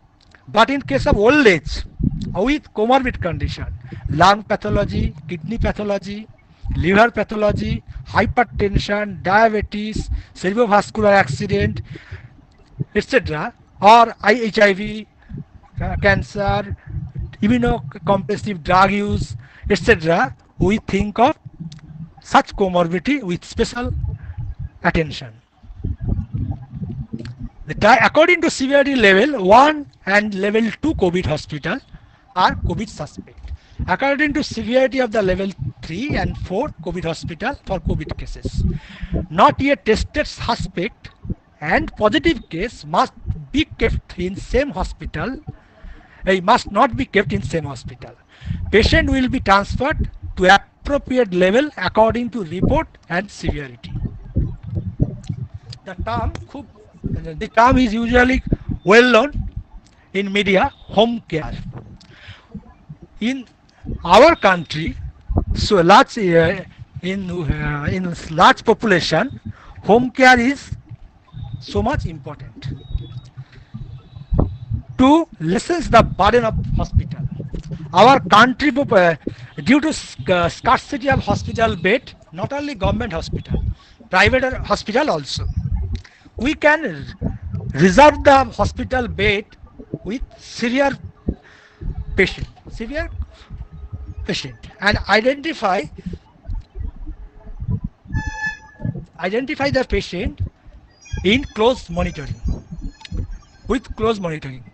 And first of all, home care is not a own home, it is the government designated home, not his own, no, not his or her own home. Home care is not his or her own home, but it is a government designated home. It is not always might be own or other. Hello. Yes. Yes. Hello. Yes. Yes, I Very can good. hear you. I can hear you. Okay. It's okay. Fine. Fine. The home care is supervised by a medical profession. If the sign symptom deteriorates, prompt hospitalization is required. And home care, some instruction are given to the caregiver and patients. For the caregivers, we instruct the following: triple layers medical mask, proper hand hygiene, hand wash. This hand wash is not a normal hand wash. It is to be done for at least 20 seconds with soap water or 75% alcoholized sanitizer. And exposure avoided to direct contact with the body fluid or use disposable gloves. Monitor the vitals of the patient. And caregiver should protect his or herself. For the patient, stay in isolation is identified room. Use triple layer medical mask. Clean surfaces in the room regularly and frequently. Hand wash. Drinks of fluids. Do not share personal items. self-monitor his or her body temperature and record promptly. Next, come to the hospital care. Appropriate infection protocol should be maintained. Provide oxygen support. The safety of high flow oxygen and non-invasive pressure ventilation of these measures is uncertain, but they should be considered aerosol generating procedures that warrant specific isolation preparation. This is the aerosol generating procedure. I mean, the patient should avoid nebulization because during nebulization production of aerosol is high and that contaminated the healthcare personnel also, not only patient. That's why aerosol generating procedure should be kept in mind. In this case, when the patient suffering from respiratory distress, we give or we allow, instead of nebulization, we give metered dose inhaler. If the patient develops acute respiratory distress, intubation with mechanical ventilation will be needed. And ECMO, that means extracorporeal membrane oxygenation. Previously I told oxygenation failure is the main problem in this type of disease. This type of facility, treatment facility, is made for refractory hypoxia, and this facility is not available in all hospitals. It is available on selective super specialty hospital. Next, come to the key consideration.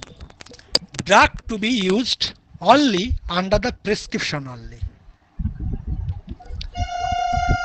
Consult physician in case of drug reaction.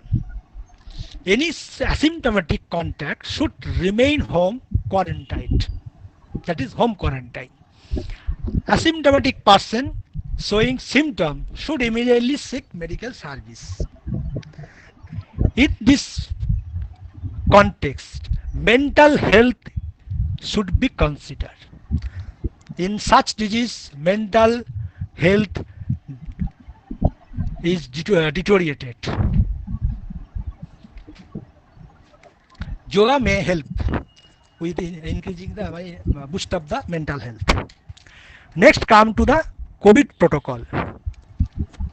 First of all, mild, moderate, severe. In this type of case, we are determined by the oxygen saturation parameter.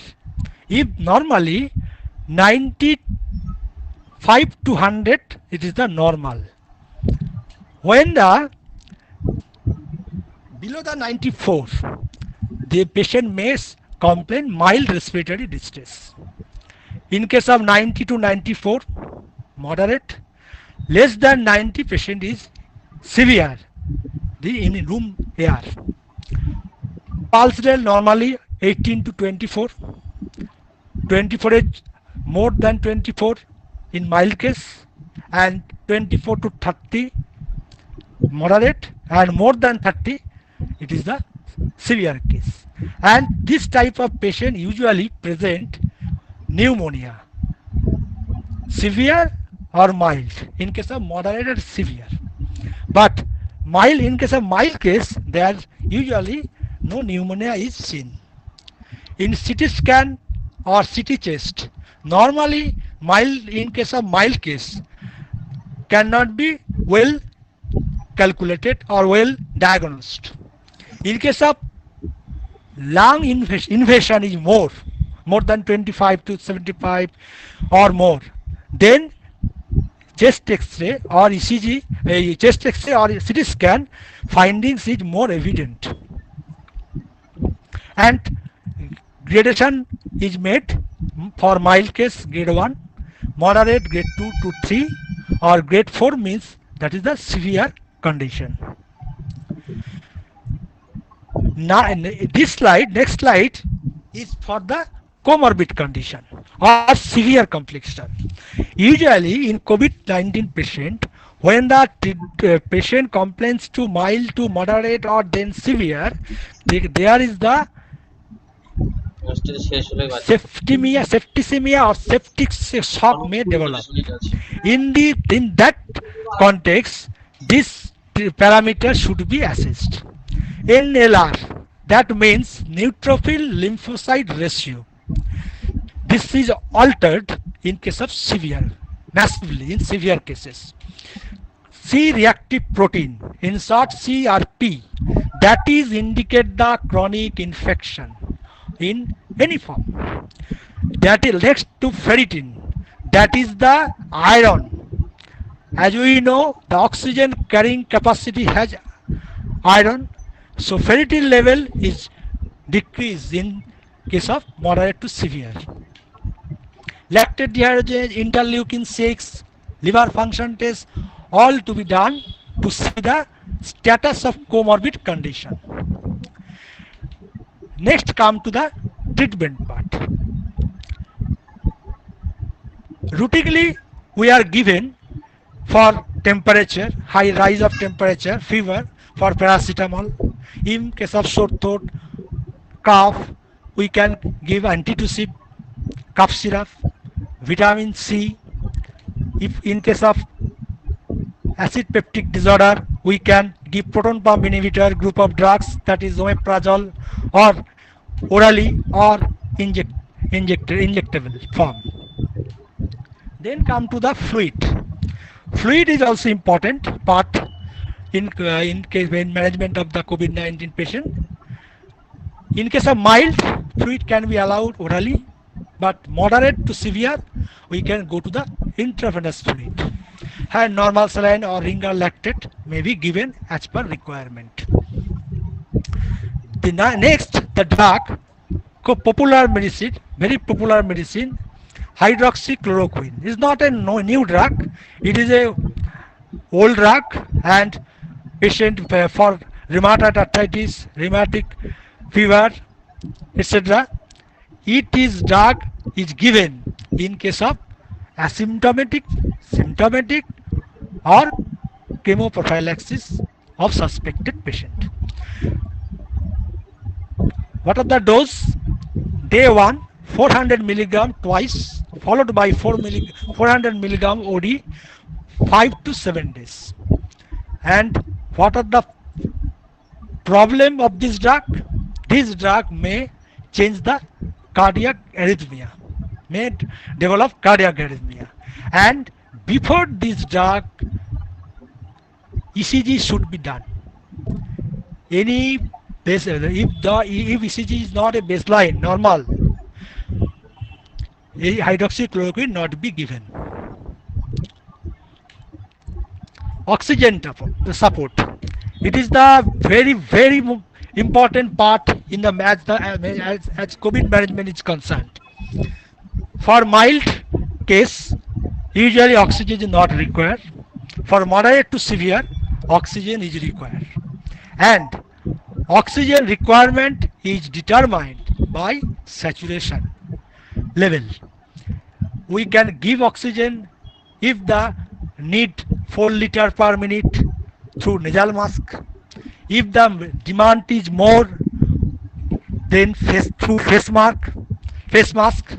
If more demand, we go through the NRM, rather NRBM, non-rebate breath mask. Rebate mask, 10 to 15 liters. And then next to the according to demand, high flow nasal cannula. And then for the continuous positive airway pressure.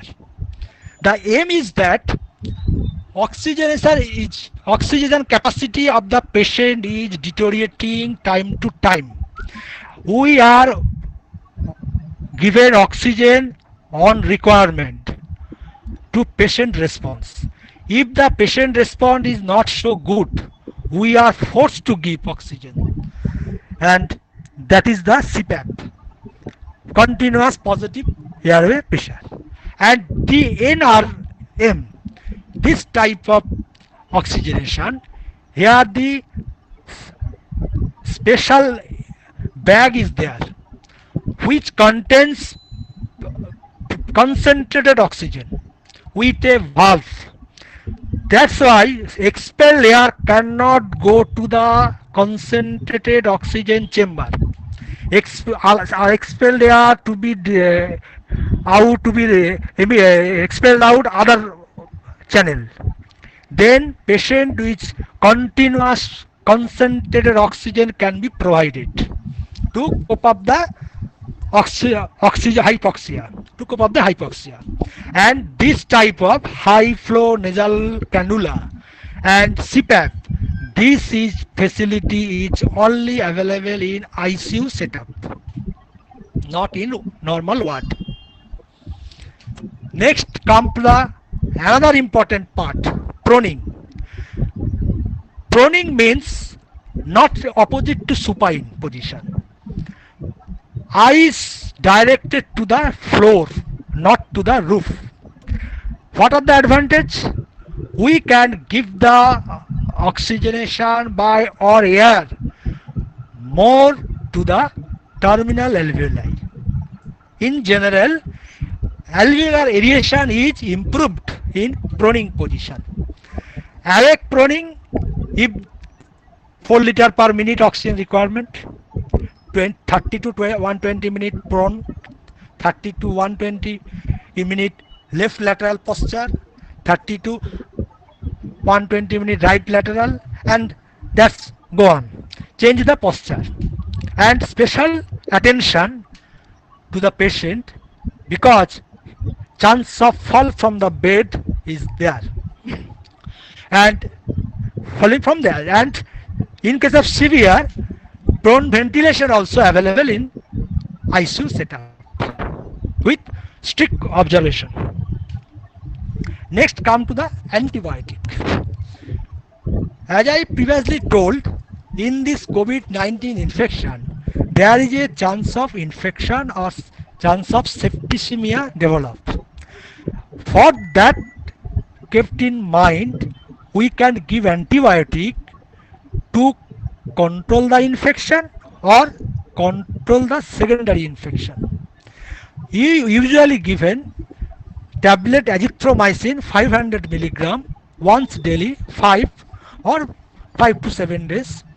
If azithromycin is contraindicated or patient age is more than 60 years, then I go through the amoxicillin clavulanic acid combination in case of mild. In case of moderate, we can go add to the injectable ceftriaxone injection for bacterial if the bacterial infection is suspected. In case of severe, the antibiotic range is changed. We are given along with the azithromycin, we given the piperacillin tazobactam combination or injection meropenem injection for combat the bacterial infections. Next come to the steroid. In this context, we are cautious to use regarding steroid. Steroid has role as anti-inflammatory and prompt relief, but we can give judiciously.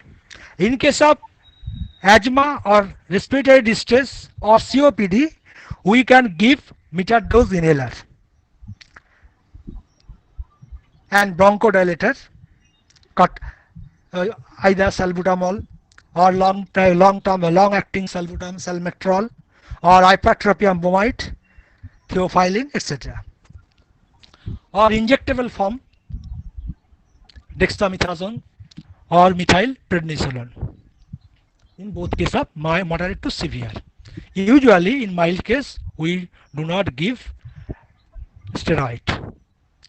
Next come to the cytokinin storm. It is the severe immune reaction. It is the severe immune reaction, profuse release of cytokines in presence and results of infections. Complaint as a high fever, redness or swelling, that is the features of inflammations, and severe fatigue and nausea.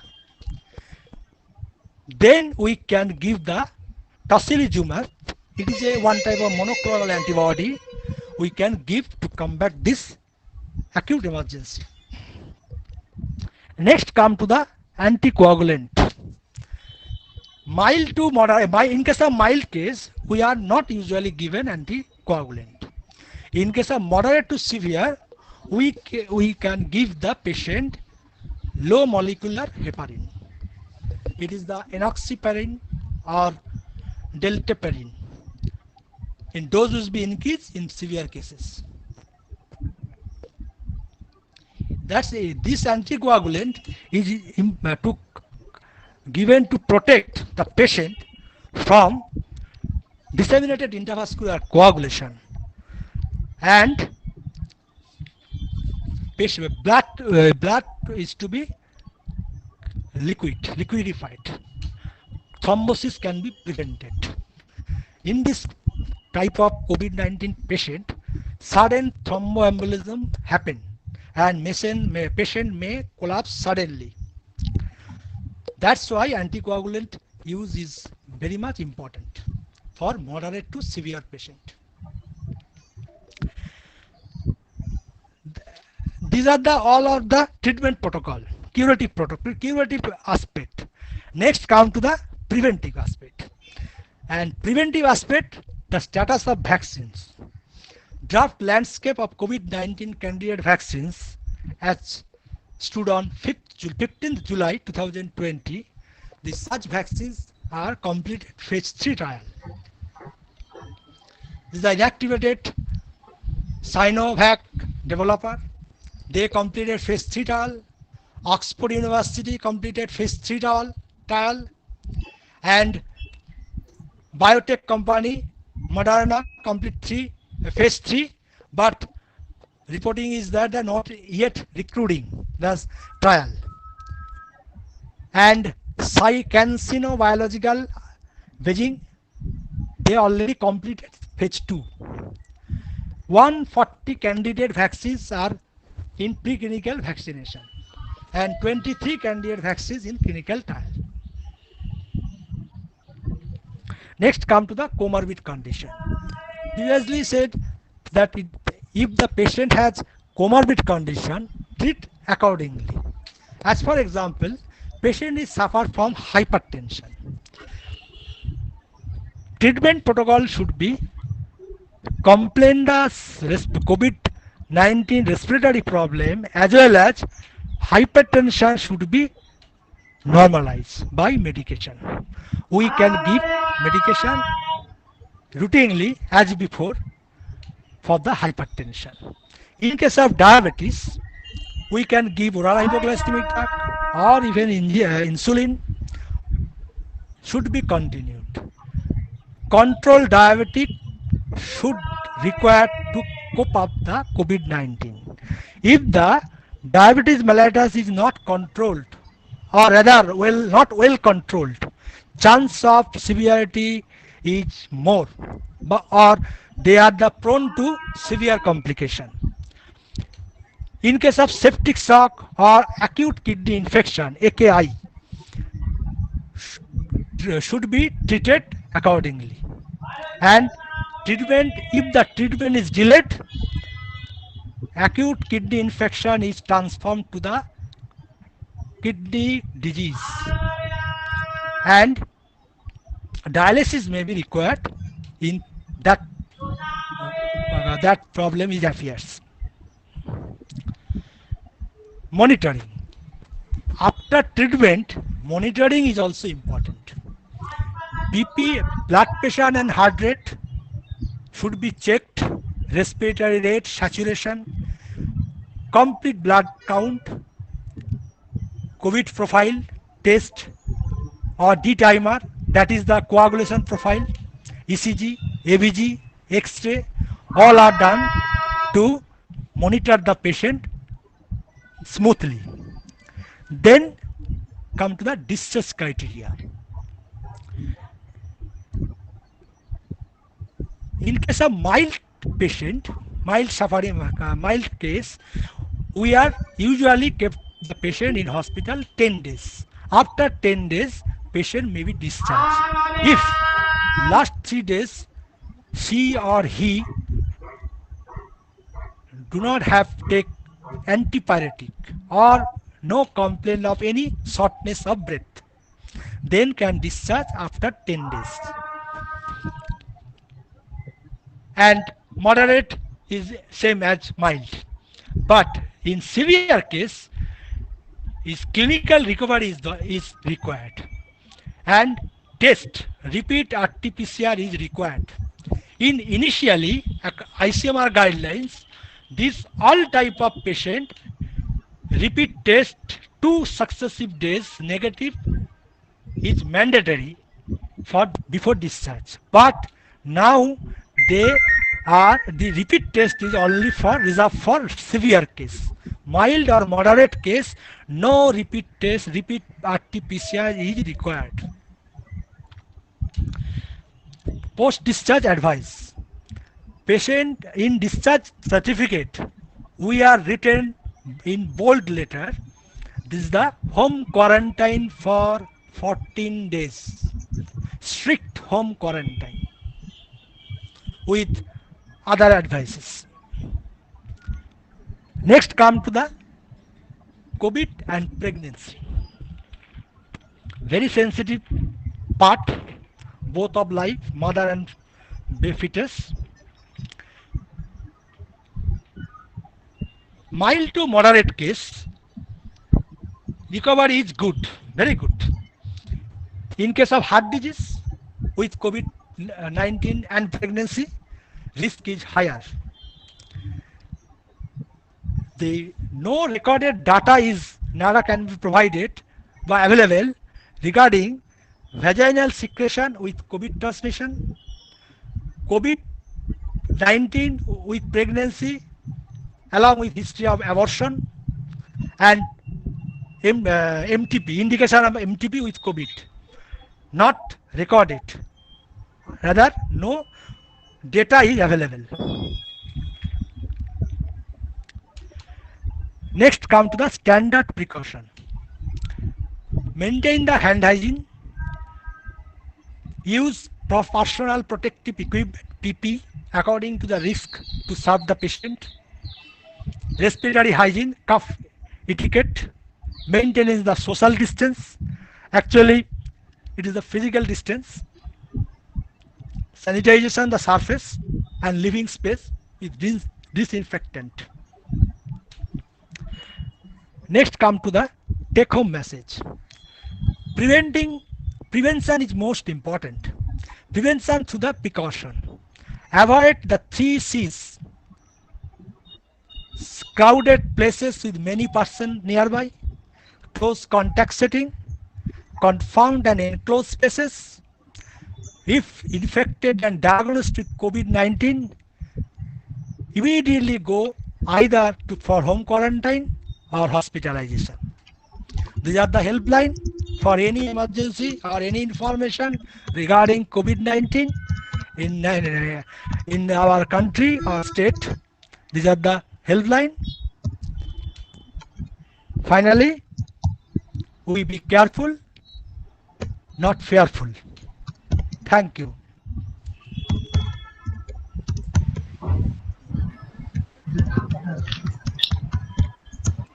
Thank you, Dr. Shruti Porua, for enlightening us with your valuable work. We salute you for being a frontline worker, dealing with the swab collection, doing RT-PCR, and recognizing the COVID patients and also for their treatment modalities. Thank you once again, Dr. Shruti Porua. And over to Dr. Ritu Porna Kundu Chaudhary for the questionnaire session. Thank you, Dr. Martin. Again, I would like to congratulate Dr. Barua for your insightful and descriptive presentation. You have wonderfully explained various physiological disorders that appears during moderate and severe level of infection as well as comorbid conditions.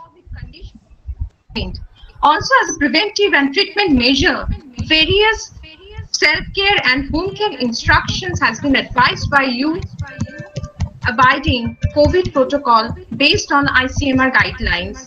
Thank you again, sir. Now we would like to move on to question and answer session. We have few questions with us. The first question is, what is your opinion about itazilumab as it is CD6 inhibitor?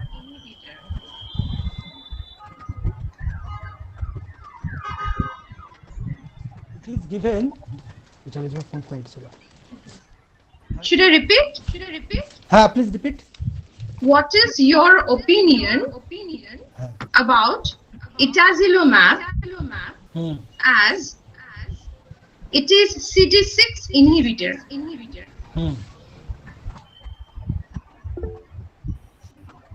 In case of management, hello. Yes, we are listening. In case of management of COVID patients, there is a, in case of mild to moderate, in severe patient, there is a chance of septic shock or septicemia. How it septicemia form? There is the virus pathology in lung, COVID-19 virus pathophysiology in the lungs. They are the exudate, formation of the exudate in the terminal ileum, and lung cannot be inflated properly. Oxygenation is suddenly dropped and patient may be collapse. Even oxygenation not be addressed in time, patient may be die within second. Because as I told you previously, we are usually done in acute respiratory distress, patient suffering from shortness of breath. We usually give a nebulization because nebulization can improve immediately patient, because chance of spread of infection by nebulization, because nebulization procedure may form the aerosol, they chance the infection through aerosol, not only the patient, but surrounding the patient. The nursing staff, the sweeper staff or doctors, all healthcare providers are infected. Hospital facility stop. Clear? That's why we such infection, immune reaction, severe immune reaction can be stopped. Tocilizumab 400 milligram, even 800 milligram can be given in a slow IV with normal saline, and in 1 hour and repeat in 12 hours. In this type of drug, it is a type of monoclonal antibody. It is newly recent drug. By this medicine, by this injection, we can control the severe immune reaction, and patient can survive. Because in our hospital setup, infection, if chance of secondary infection is always more in our hospital setup. Okay. Thank you, sir. Thank you for your lucid explanation. So we can move on to another question. Okay. What, in your opinion, is the requisite minimum time needed to market an ideally safe vaccine? Usually any vaccine or drug should be marketed if they successfully completed phase 3 trial. And usually we can calculate the time from the phase 1, phase 2, phase 3. almost 8 years is required to complete the phase 3 trial. Even after completion of the phase 3 trial, report to be sent, details in the Drug Regulation Authority. In short, DRA. In our country, it is the CDSCO, that is Central Drug Standard Control Organization, or Drug Controller, Central Controls General of India, DCGI. These are the parent body who can give the permission of that nation to marketing that vaccine or drug. And it takes time. After completion of phase 3 trial and available of marketing, there is some regulatory or some process, legal process are to be completed. Okay, that's why time should be time given. Otherwise, marketing available. If we are available in vaccine, government permission to production of the vaccine, but till a remote area, from the manufacturing place to remote village, there is also a time. So I think it will be very less chance in 2020. Maybe 2021 earlier, maybe the chance. Or chance is not so confidently. It takes time. But I hope they may be available. Kintu, as per scientific view, it is not possible. Time should be given. Thank you, sir, for sharing your knowledge and valuable time with us. Thank you very much again. With this, we would like to end our question and answer session. Now, I would like to request our head of the department, Dr. Pintu Banerjee, to present the vote of thanks to both of our speakers. Thank you very much.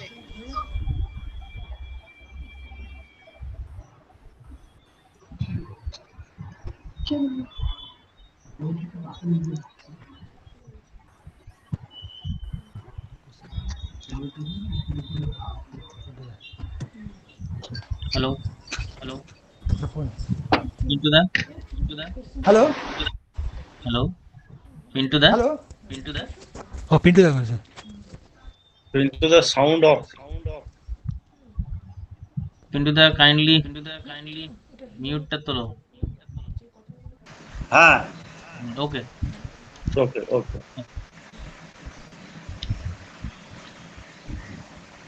Thank you, Dr. Kundu Chaudhary, for offering me to give vote of thanks. So I feel privileged to express vote of thanks for this national webinar entitled The Enigma of COVID-19 Features, Genomic Plasticity and Treatment Modalities. In this respect, I shall convey my sincere gratitude to the distinguished speakers who delivered their lecture on this topic and enlightened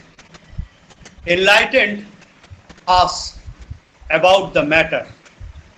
I want to extend thanks to the first speaker, Dr. Tanmay Majumdar, scientist, National Institute of Immunology, Delhi.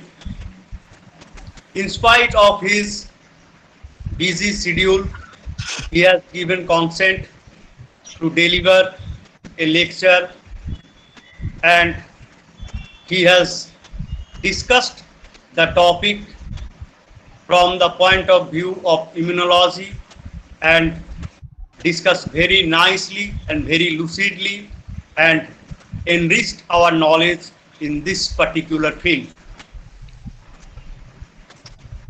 It's my great pleasure to acknowledge another speaker, Dr. Sudeep Bodua, attached with MR Bangur Hospital, now treating COVID patient regularly and discharging his duties with utmost sincerity, taking risk of his own life as well as sacrificing family life. Medical fraternity is really serving the nation, the mankind in this pandemic situation. Dr. Bodua is self-quarantined, better to say self-jailed, since March 2020 and isolated him from rest of his family members. After managing his busy and hectic schedule, he accepted our invitation to deliver a lecture on this topic and unveiled the untold features and treatment modalities of enigmatic COVID-19 before us. So many thanks to Dr. Bodua from all of us. Now I convey my sincere gratitude and thanks to our Honorable OIC sir and President of this webinar. In spite of huge administrative workload during this lockdown period also, he constantly encouraged and supported us to organize such type of academic activities. I extend my heartfelt thanks to the Vice President of this webinar, Dr. Amaresh Mondal, and his motivation and support. I want to acknowledge our Chief Advisor for his creative and constructive suggestions. Now, I want to convey my thanks to the coordinator and joint coordinator, Dr. Shormishta Maiti and Dr. Rituparna Kundu Chaudhuri, who are the teachers of the Department of Botany. They always helped me in this regard as and when required. Dr. Maiti and Dr. Kundu Chaudhuri very nicely organized the program, and thanks to them. Dr. Sutoba Sannel, an IQAC member, has aptly done her role as convener. So many thanks to her. Now I want to thank my departmental colleague, Dr. Sumanjana Khatua, who is very enthusiastic and always stretches her helping hands for the department. And in this webinar, there is no exception. I want to convey my heartfelt thanks, love, and affection to the Joint Secretary of this webinar, Dr. Kaushik Sarkar, without whose active support and constant effort, we were unable to organize this webinar. So, I personally and on behalf of the Department of Botany as well as the organizing committee, I convey him thanks. I also extend thanks equally to Dr. Krishnendu Sarkar for technical support for this program. Thanks are due to all my colleagues and supporting staffs who are present here. Last but not the least, I extend my sincere gratitude and thanks to all the participants who are watching and listening patiently this webinar since 11:30 a.m. to make this webinar a grand success. So thank you once again. Thank you. Have a good day. Thank you.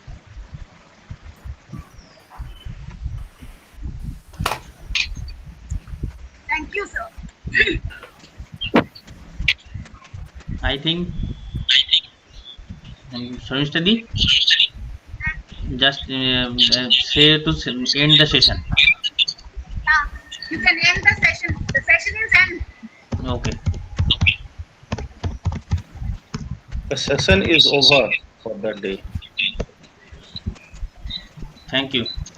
You can leave now from the Google Meet platform also. Yeah, Email yeah. also. Switch off the system. Okay. Thank you, sir. Thank you.